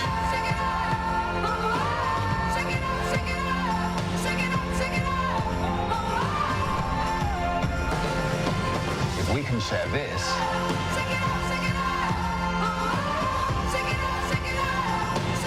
We can. We can. We can. We can.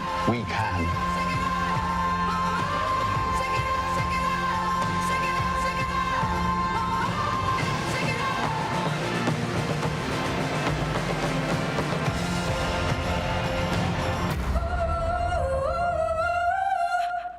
It's so wonderful to see how all of the Virgin companies are making a difference in the world. Now, you saw some of our footage from our previous flights in that video as well. Let's see some highlights from today's flight.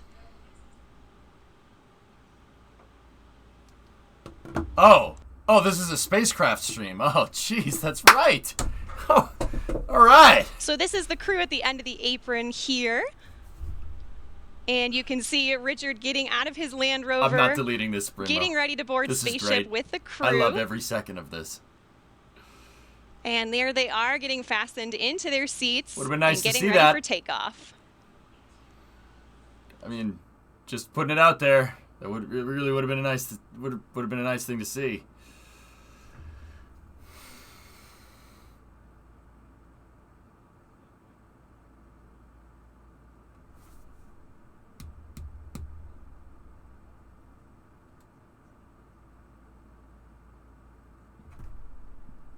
Chris Hadfield's talking, but it's sound guy has it turned down. Are you gonna make this Just a beautiful takeoff, and I KSP? imagine that's just so comfortable and intuitive for people to experience on their way up and give them, a way to contemplate what's about to happen. And there's release there, the exciting moment, lighting the rocket motor, and headed to space. Yeah, baby. Yeah! So you can see the moment when they release right there. Oh, that looks like fun. Kelly, are you so excited to experience that? Unbelievably so. I mean, this is... Nope.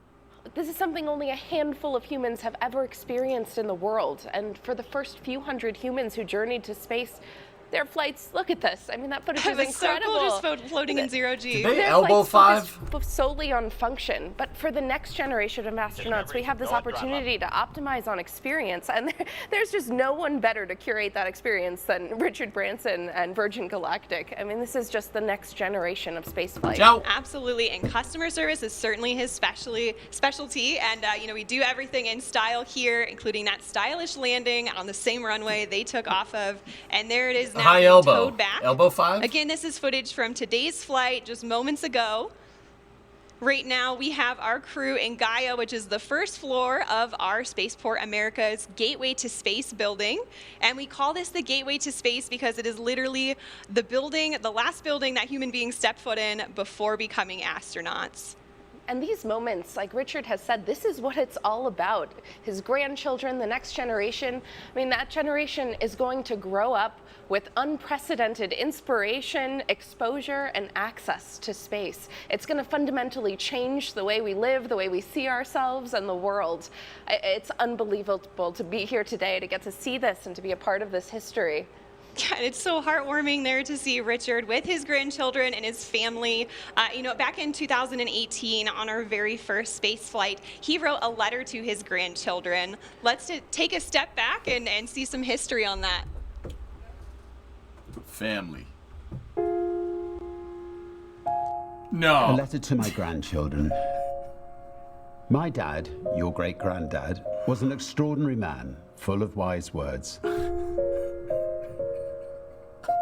He would often remind me that life is wonderful, and it is that simple truth which has driven me as I built businesses, raised my family, and embarked upon my many adventures. You are at the very start of life. It is an incredible gift, and it is there for the taking. It will deliver highs and lows, but by living it to the full, by always trying to do the right thing, by keeping a childlike sense of adventure, It will indeed be wonderful. It's a I used good to think message, of space dude. as a destination. He's not But wrong. I now realize it's a journey with some amazing milestones along the way. Your lives will be transformed by space, and it will give your generation the planetary perspective on which the future of humanity rests. Family. That we're all in this together, fellow travelers on Spaceship Earth.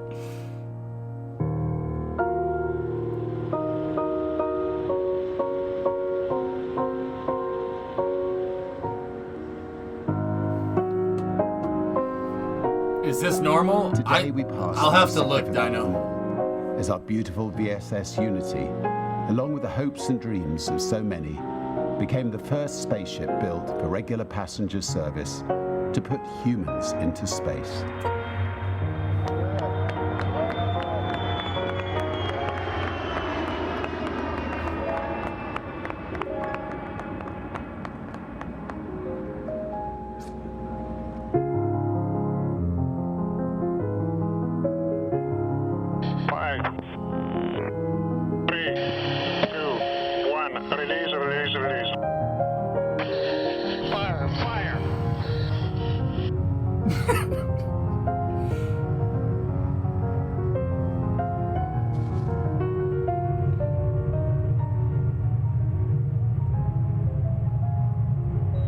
Lakers! Good control.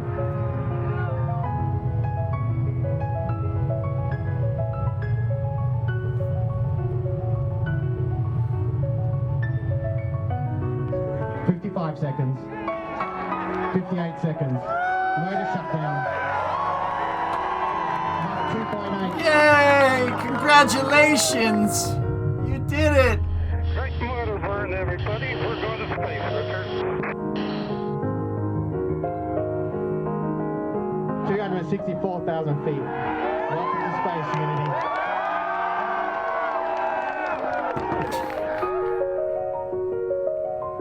Propane, my son, is the future, I tell you what. That's actually really freaking cool. Like, that's the... You could have just showed this. You didn't need to do that. This is awesome. Look at that. Just show this. You don't even need the music. Discovery, go at throttle up. Check that out. We can see Mexico.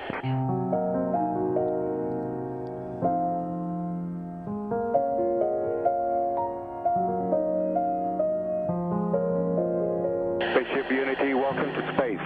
This is all you needed to show. This is all you got to do. Look. I don't even need... Just... Stop it. Stop this. Stop this nonsense. Look, that's all we needed to see. Right there.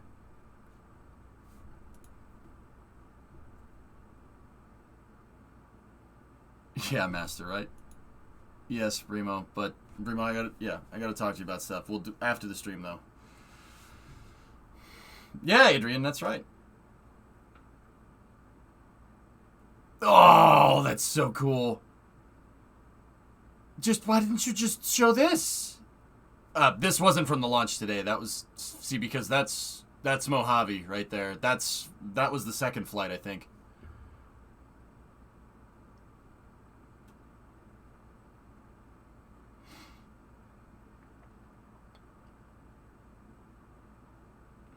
Land Rover.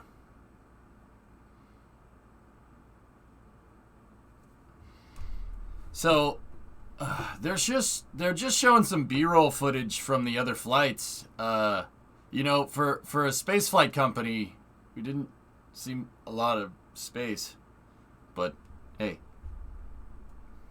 gotta make money, I guess. Okay.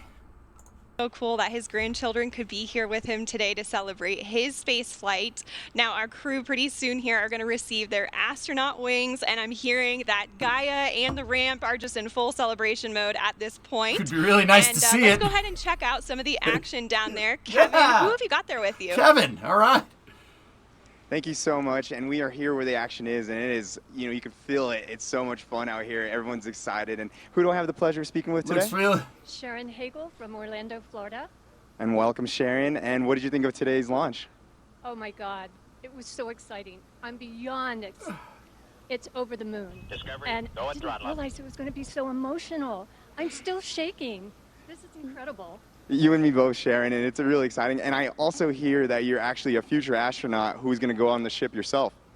Yes, I'm so proud to be a part of this community, this family of astronauts. I'm so from the proud of very this get-go. community. It's an amazing group of like-minded individuals who love space. That's amazing, and I'm excited for you, and I can't wait till that moment. And then, in fact, thank you so much for speaking with us. We have another future astronaut, I think, coming right over here as well. Mr. Ron, I think we spoke a little bit before. Yes, can you tell us what your name is and where you're from? Yeah, it's Ron Rosano, San Francisco Bay Area. Well, welcome here to Spaceport America. What do you think of the location? Oh, it's always fabulous here, and it's such an emotional day, and not only for us that are connected to Virgin Galactic and the project, but as we turn a corner and expand our thinking and understanding of our world and us as a planet, and to think of the views and the ways things are going to spread for students and people around the world, and thinking of us on a spaceship, Earth, and us crew on Earth is a very emotional, profound thing. That's amazing. Yeah, so what are you looking forward to most when you go up to space here in the near future? Oh, it's hard to say. I think you would expect a change in your understanding of the world and in the way it relates to you. That's fantastic. And I hear you work with children in some organizations. Can you talk a little bit about that? Sure. I've been organizing video conferences with students from classrooms all over the world with me and other future astronauts, and also staff from Virgin Galactic. So we give students the opportunity to have a one-on-one Q&A session with people that are going to space and people that are building spaceships, and that's incredibly rewarding work, and we're so glad to do it. Well, we're glad to have you here, and thank you so much for speaking with us today. And we have one more guest down here we wanted to talk to, and what is your name? Hello, I'm Zana Vazim, and I'm from Toronto, Canada. Well, welcome here to New Mexico. Oh, yeah! For today's event. Oh, yeah, bud. It was unbelievable, unreal, and truly out of this world. Have you ever thought about going to space yourself? Yes, actually, I am a future astronaut. I'm the youngest one so far, and the reason that I think space is so inspirational and important is because it represents the unity of humanity. It truly doesn't belong to one country, one nation, and it's without borders. And so my dream is not just for myself to experience space, but for women and young girls to experience it too. Well, you are truly an inspiration, and I can't wait for your journey. It's going to be coming up soon, and today marks the big day. It's a catalyst for all this, a new day for us in space travel, and here we are. Can't wait to get back in the crowd, so we'll be checking back with you guys in a bit. Back to the studio. It's great to see some of our future astronauts here today. Right now we have over 600 future astronauts from 60 different countries. I know all of them today, whether they're here at Spaceport America with us or watching from around the world, will be eagerly anticipating the day they arrive here with their friends and family, ready to take in their space flight. All right, ladies and gentlemen, at this time, our amazing, historic, heroic crew are ready to come on over to be fitted for our wings ceremony right outside. Let's hear from a Virgin Galactic astronaut, our chief astronaut instructor, Beth Moses, who witnessed those life-changing views firsthand. My name is Beth Moses, and I'm an astronaut and the chief astronaut instructor here at Virgin Galactic. And I was honored to carry a little tiny piece of Isaac, me into space. We're going down with the ship. Performed the first test of our on a suborbital trajectory. I was very, very eager to perform this test to make sure that the company could succeed and you all could go to space. And so I tightened up my straps right before release. Hell yeah. And I felt a free fall, like a drop tower at an amusement park. And time seemed to go slower for a little while, maybe because I was really eager for the rocket motor to light. Fire, fire.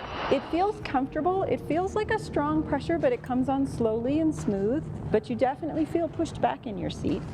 And you have a sense that you're starting to go pretty fast. Then the pilots started to turn us towards space. I had expected the inertial forces to be the dominant sensory input during this gamma turn, and in actuality, they weren't. Outside my window, the sky had gone purple, and the sound and feel and sight like nothing I'd ever seen before. So I came out of that gamma turn, and I certainly knew that I was headed to space. I could hear the pilots calling increasing Mach numbers, and I literally said, trimmed out arc sign. Spacecraft is trimmed. We're going up. Standing by, 20 knots. 6 center, RCS enabled. Oh, I have not. Daniel, they're doing that At rocket motor perfectly cutoff, well by themselves. There's no lurch. I didn't lurch forward in my straps, and it's a common misnomer. There's no feeling of suddenly being weightless. Your arms don't suddenly float up. Your hair doesn't suddenly float up and get in your face if you have long hair. It's really actually far more gentle and quiet and calm than any of the Hollywood movies would lead you to believe. The first time you turn and get up out of your seat a little bit and look out the window when you're in space, of course, the first thing that caught my eye was the curve of the Earth. And then I had to go about my test. I tested a few ways to get in and out of the seat. I tested some handrails, and then ultimately made my way forward in the cabin, just behind our pilots, completely weightless. I put it in emote only mode, not touching guys. anything. Hands up, head up, hair up, feet up, and that moment around apogee is just something. So I was coasting to a stop and able to look out at the Earth, and it feels timeless, and it soaks into your soul. The sky, space, is just this deep, deep, endless black. And then the most compelling thing is the Earth below you. The vista below you is unreal. That's cool. Beneath me was just this bright, bright, high definition Earth, like in all her glory, Mother Earth. That's an awesome picture. Pictures do not do it justice. That's actually really cool. All right, like in all seriousness, that's there will really be cool. something magic about the Earth, and You should here just show that. in New Mexico, you're going to have the Hope Diamond, because White Sands is right next to the runway.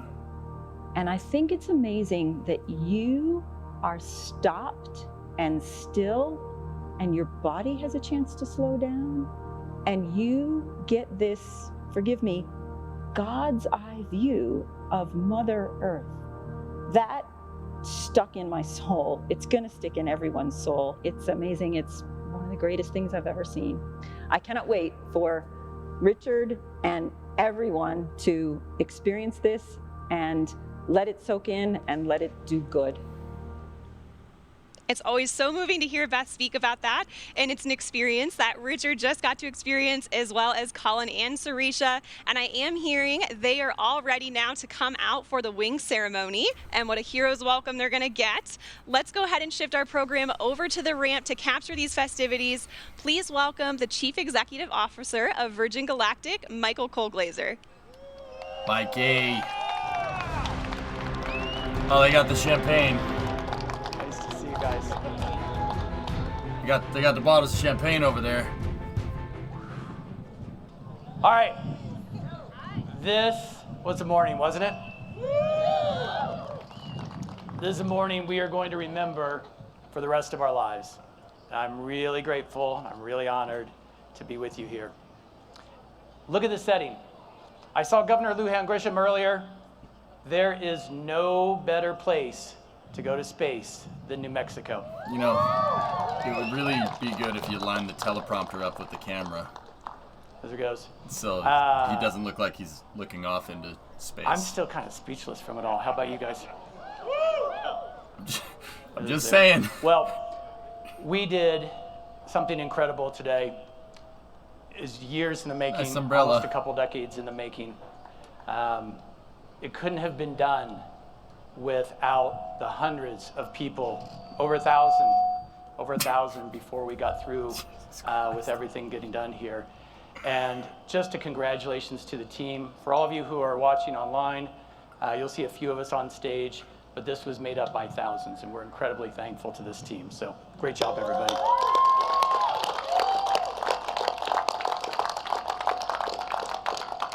You know, there's one person in the Virgin Galactic family who's not here today, but who is an incredible, incredible force and guiding light for us, and that was Professor Stephen Hawking.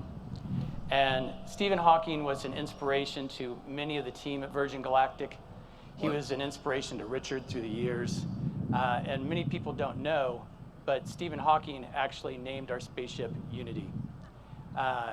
He's an incredible person, and at a moment like this, I think the words that should introduce our astronauts should be the words that Stephen Hawking himself spoke in 2016 when we rolled out our spaceship Unity. So with that, if we could please hear from the amazing Stephen Hawking.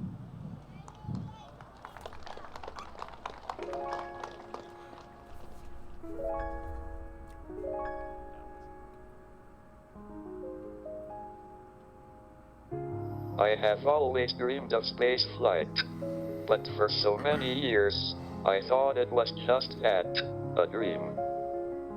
But I had reckoned without the dream of another, a man with a vision and persistence, to open up space flight for ordinary Earthbound citizens. Richard Branson made it his mission to make space flight a reality, for those intrepid enough to venture beyond the boundaries of the Earth's atmosphere. The first private astronauts will be pioneers. We are entering a new space age, and I hope this will help to create a new unity. Space exploration has already been a great unifier. Taking more and more passengers out into space will enable them, and us, to look both outwards and back, but with a fresh perspective in both directions. Teleprompter ain't lined up with the camera. So, see the teleprompter up there? So, when he's speaking, it looks like he's, yeah guys, this is such a great day. This is real good. I love everything about today. I'm so proud of this community. And I'm Ron Burgundy?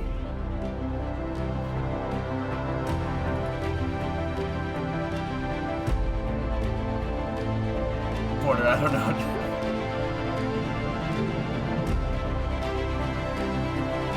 Oh, same epic music as before.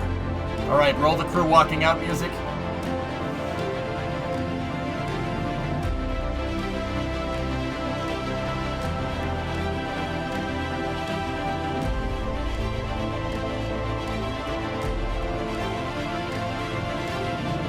It's a good day.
Are you going to be on our wings?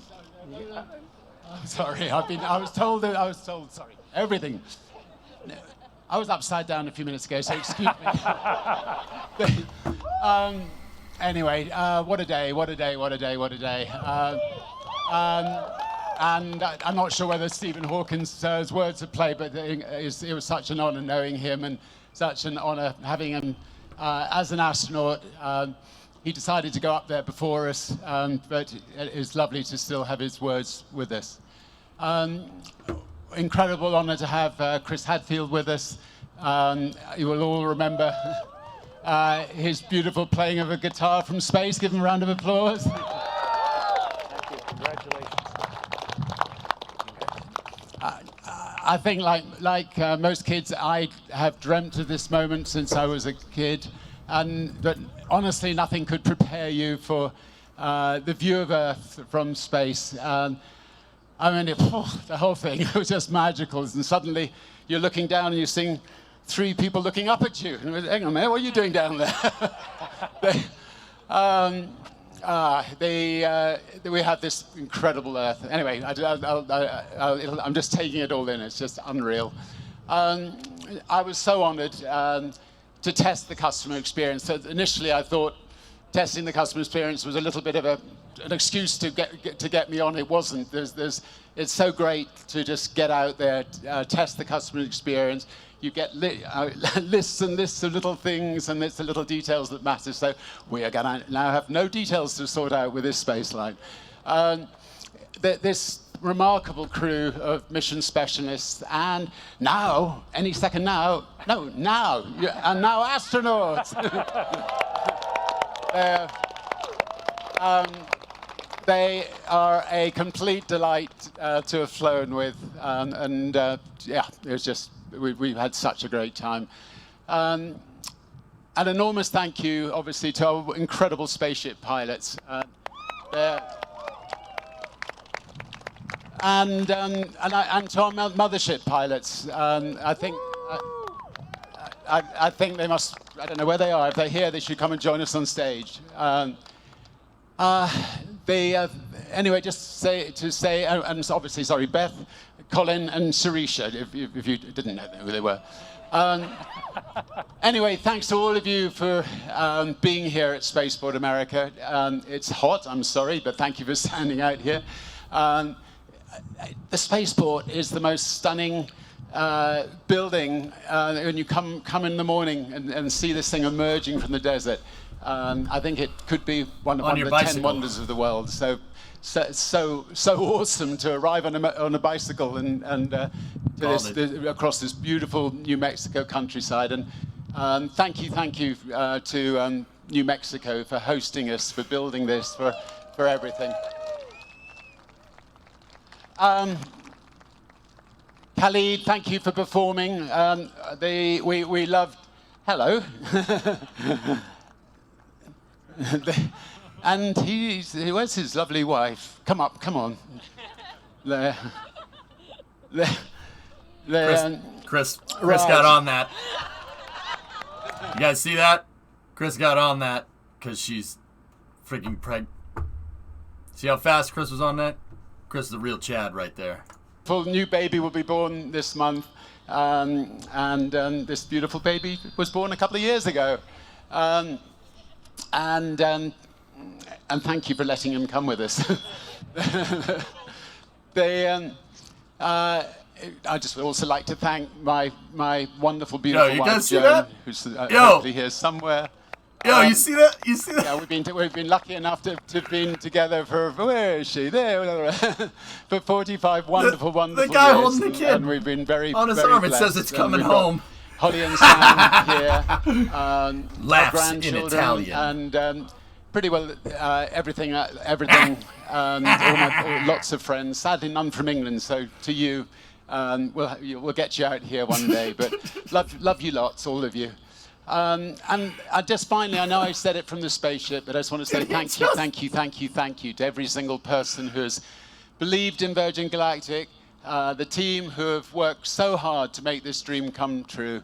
Love you all. It's 17 years of painstaking work and the occasional horrible down, but by and large, ups with it, and today was definitely the biggest up. So thank you, all of you. Love you all. Big ups. I get it. The mission statement that I wrote inside my spacesuit was to turn the dream of space travel into a reality for my grandchildren who are here, for your grandchildren, and for many people who are alive today, for everybody. And having flown to space, I can see even more clearly how Virgin Galactic is the space line for Earth. We're here to make space more accessible to all, and we want to turn the next generation of dreamers into the astronauts of today and tomorrow. We've all of us on this stage have just had the most extraordinary experience, and we'd love it if a number of you can have it too. And with that in mind, I have some news. So today, Virgin Galactic is thrilled to announce that we have partnered with Amaze to open space for everyone. So if you go to amaze.com, I think /space to enter, you have a chance to go to space. And every donation supports a charity called Space for Humanity. And you'll be entered into the Amaze sweepstakes for the chance to win not 1, but 2 seats aboard one of the first commercial Virgin Galactic space flights. And with my Willy Wonka hat on, a guided tour of Spaceport America given by yours truly, and I promise lots of chocolate in the factory. I mean, the exciting thing about this is that if enough people all over the world participate, it just means we can just keep on, the charity can keep on doing tickets for people. So it's a lovely sort of self-propelling way of just trying to get lots of people who couldn't have otherwise afforded to go to space. So just imagine a world where people of all ages, all backgrounds, from anywhere, of any gender, of any ethnicity, have equal access to space. And they will in turn, I think, inspire us back here on Earth. If you've ever had a dream, now is the time to make it come true. And I'd just like to end by saying, welcome to the dawn of a new space age. Thank you. Let's do pins. You can keep that. Okay, thank you. Let's do wings now. Is Chris Hadfield It has been directing this? A tremendous day here in New Mexico.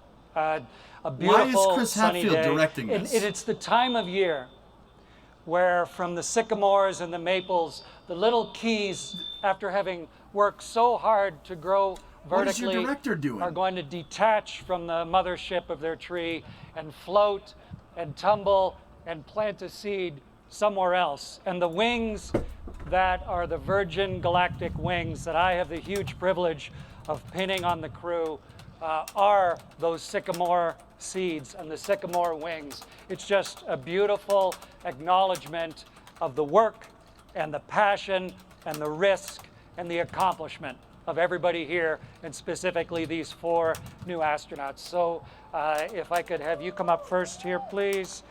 All right, go.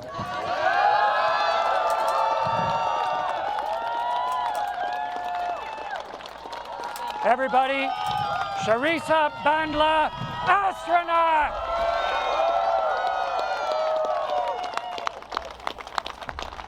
Balaclava. Get this in the right hand. Tremendous honor. Lovely that your family is here. There you go, sir. Ladies and gentlemen, Colin Bennett, astronaut!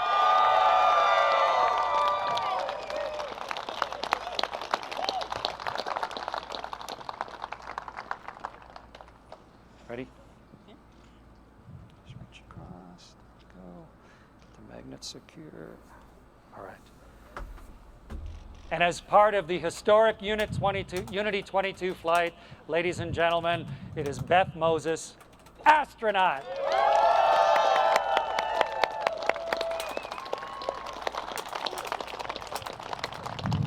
And I don't know of anyone on Earth with the wild vision, the confidence where so many people don't have it, the willingness to take chances, the tenacity to follow it through, and the chance then to celebrate with everyone than this man sitting next to me. And so it's a ridiculous honor for me, sir, to be able to give you something that you have earned so handily. Thank you. Thank you. Nice chest, Richard. That's good.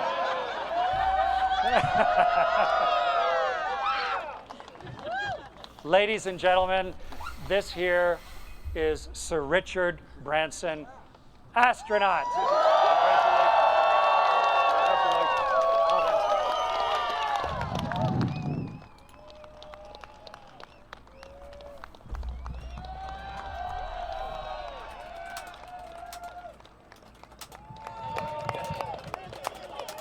Congratulations, guys. No, thanks. Well done. Thanks for coming out. That was Well done. wonderful. The ship okay? Oh, yeah. It was an interesting time. Really? Oh, yeah. And the champagne! Guys.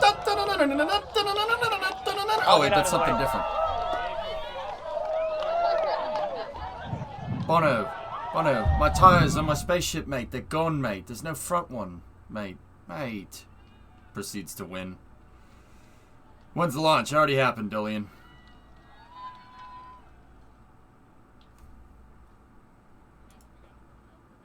Yeah, I didn't turn the stream down, by the way. That's just...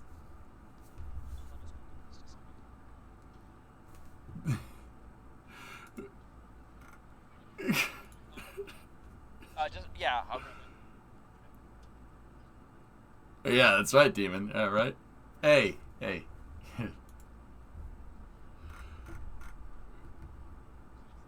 Sound guy's having a day. Yeah, Audio Salamander, it's,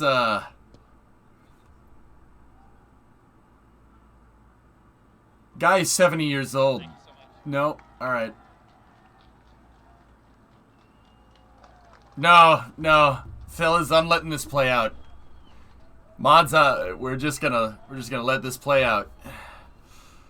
I'm not muting them. This is their audio. I'm just gonna let this play out.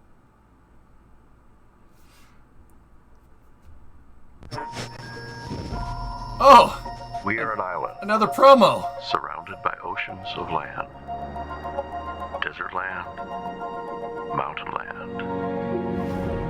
Each time I fly home, I contemplate the endless space. Here, you sense the hand of time. The relentless creativity of nature. And of man. New Mexico. True. Well, folks, that does it. Richard Branson has left the planet and experienced space travel. Hi, thanks Space to Explorers. the magic of science. I know it's an experience that he hopes and expects many others, especially the next generation, will enjoy during his lifetime through the Virgin Galactic experience. To quote Neil Armstrong, wow. You got to imagine Neil said that at some point. For lifelong space fans like me, today was truly special. It was a dream come true because, like Richard, when I was a young child, I'd stare up at the stars and wonder if advancements in space travel would someday reach the point where a private citizen could launch themselves to the stars. Well, I hosted a live stream of it. It's truly been an inspiring day. Humanity witnessed Richard Branson journey to space and, for one brief shining moment, experienced what the planet would be like without him on it. I, for one, am going to treasure that feeling. So thank you for watching, and congratulations again to Virgin Galactic and Richard Branson and the rest of this courageous crew. Richard, I can't wait to have you on my show so we can talk about this and, I don't know, maybe arm wrestle or something. Those few minutes in space have surely reduced your bone density. So long, everybody. See you in the stars.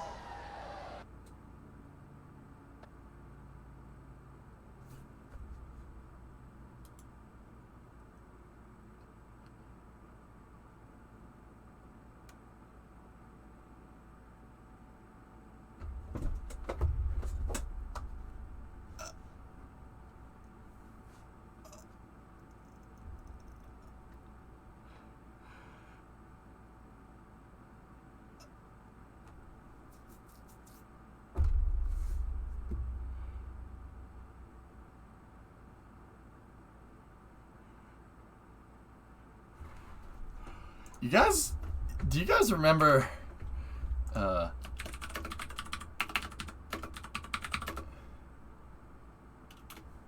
guys ever seen that movie, you guys ever seen Hot Fuzz? You remember when they do the Shakespeare play, and, you know, they do the Shakespeare play, and they show Nick Frost and Simon Pegg in the crowd watching.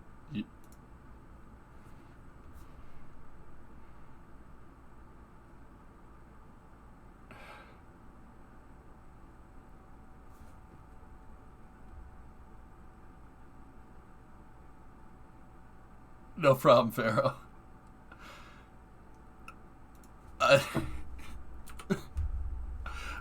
It was cool. The spaceship part was really neat. I kind of wish they'd talk more about that. But how long were they in space? 5 minutes. They're great or good. I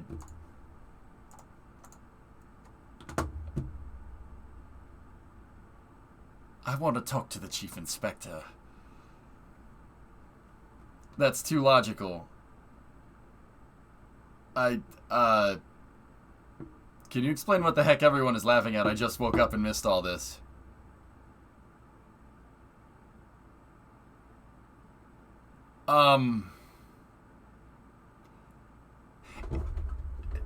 Grab Shark, let me...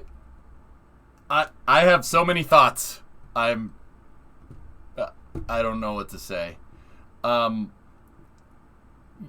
Do you guys remember a little while back when I said NASA should exist along with private entities, and how letting private entities be the ones that go into space solely is not a good idea, and why having a national space program like NASA with SLS was a good idea?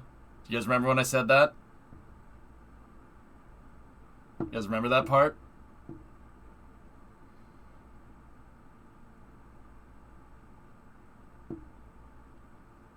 Yeah, that's the end of the story. Yeah. Pretty self-evident.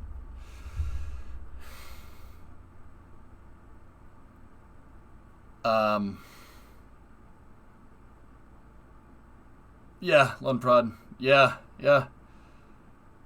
Hokey. Yeah.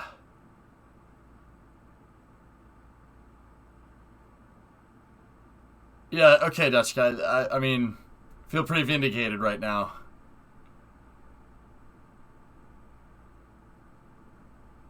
Vanguard, no, hey. It was their first time doing a webcast, guys. Like, okay, funny, cringe aside, it was their first time doing a webcast. They clearly are new to this. That's fine. I get it. It was a little bit up in the air. That's what happens when you do a live show like this. That's, you know, it's just the way, that's just the way that it is, you know. And I understand it, and I get it. They'll get, if there are more, they'll get better at it. But,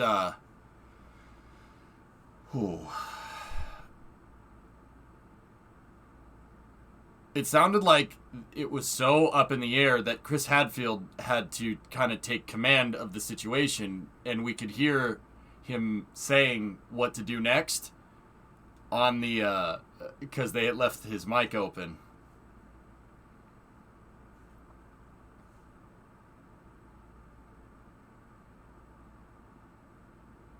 No, I'm not, no, Lavi, I'm not showing it again, but we're gonna leave this VOD up. And, yeah, King Kitten, it was abysmal. I know nothing about audio, and I'm not this bad. Like, I know I suck at it, but I'm not that bad.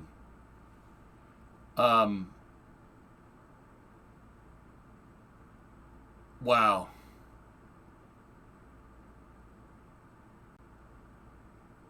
Chris Hadfield is the head of Virgin Galactic Space Advisory Board. Yeah, Hibbit, it shows, because the space parts they got correct.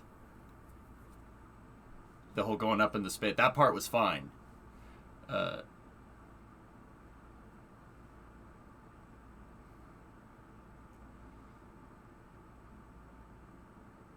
Now, most important, does Richard deserve a place in mission control?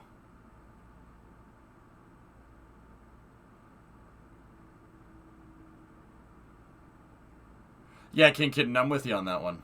I don't know, Ando. Does that classify you as an astronaut? Look, I said this yesterday. I'll say it again today, Reaper. Because everybody's up in the air about where space begins and where the Earth ends, etc., etc., I'm just going to call orbit. I'm just going to call something that has the delta V to get into at least one orbit space and just leave it at that. that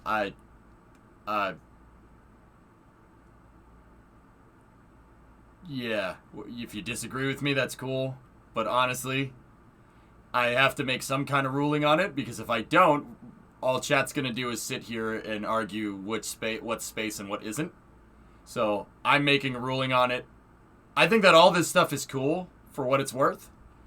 I think Spaceship Two and Eve, the carrier ship, are really freaking cool. The nitrous-injected solid rocket motor that they use to get up into space, even only briefly for a moment, is awesome. They should have talked about that.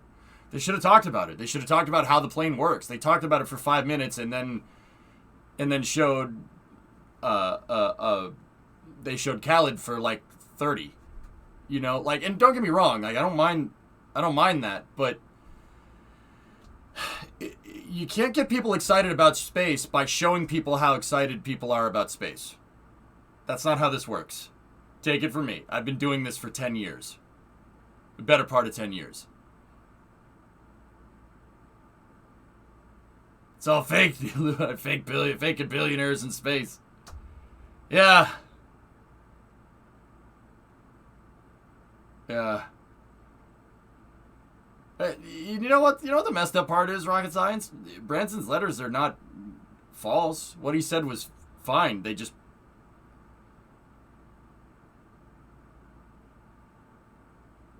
the message is right. I just... yeah. Okay.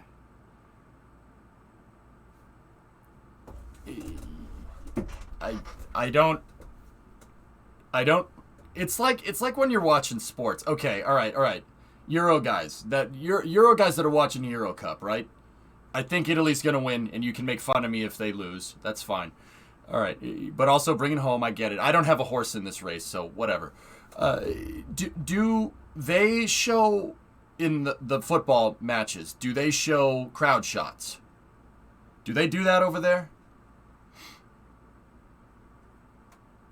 I don't know, floating, maybe. They show crowd shots. They show people going, or people going. That's what I'm talking about. I came here to see the sporting event, not people in the stands. That's what I mean. Do the crowd shots annoy you? That is a distraction from what you're there to see. See what I mean? It doesn't matter if it's spaceflight or a sporting event or whatever. Or like a concert. You ever see live concerts and they show people in the crowd going, oh my God, I love this person. Like, this whole trying to capture the moment thing, that's not a good way to do outreach. They typically show German children crying. What? Yes, but you aren't the target for the broadcast. They have you already.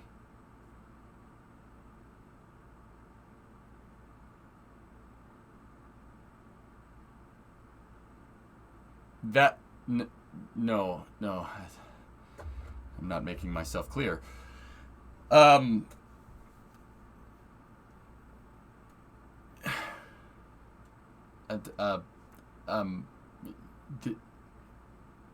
Okay, alright. Does SpaceX show a crowd shot of anything?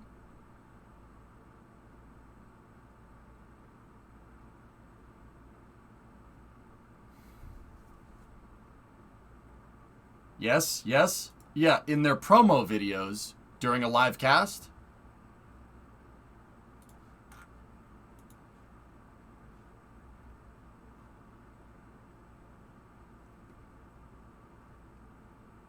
You mainly just hear cheering in the background. This was a PR thing for the general public. We're too niche for them to direct content at our needs.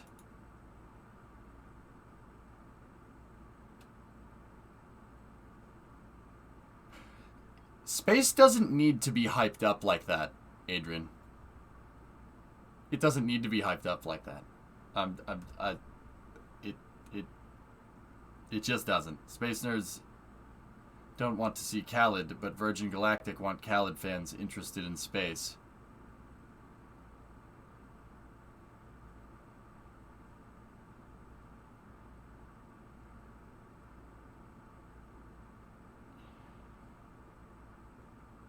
You think it doesn't, but other people might disagree. Yeah, Brima, let's just disregard my 8 years of doing this, right? Like, never mind. I'll let it go. It's fine. It's great. This is good for space. I'm so happy.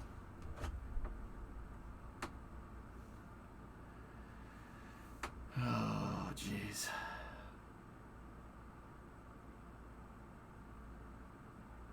Welcome to commercialized space. Yeah. Yeah, Taradra. Which brings me back to my next point. The next time somebody goes on about saying how SLS is a waste of time. Yeah, okay. You know. No, Hunts. It's fine. It's fine. There's people that know better. It's good. It's good. It's good. It's all good, man. It's all good. That was fun. I enjoyed that. That was good. We have another suborbital tourist flight happening with what is it, on the 20th, 21st? In about a week, give or take. New Shepard will launch the NS-16 mission with Jeff Bezos and his brother and Wally Funk, one of the original Mercury 13 astronauts, on the New Shepard rocket on a suborbital flight. So, you know, yeah, we'll be here for that. But when are we going back to the moon? 2024 is the target right now, Subtlely. Karma for the welcome to the club thing. Yeah, Phil. All right, guys. Well, hey, I'll see you tomorrow. I'm going to go take the rest of the day off. I hope you enjoyed this. Let's see if we can pay the let's see if we can pay it forward. See if anybody else is out there streaming right now.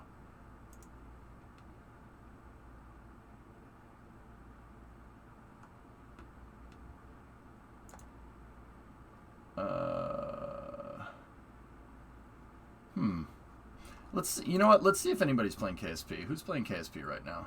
Let's go take a look.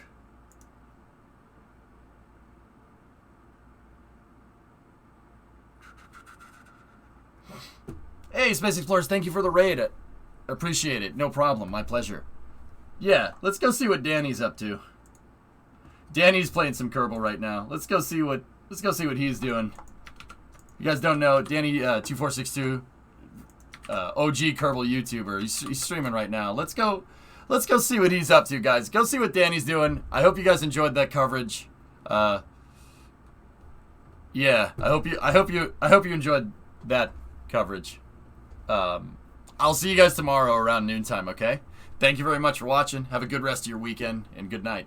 Wait, no, it's 1:05 in the afternoon. If you're in Europe, good night. If you're in the States, have a good rest of your day. I'll see you later. Thank you for watching.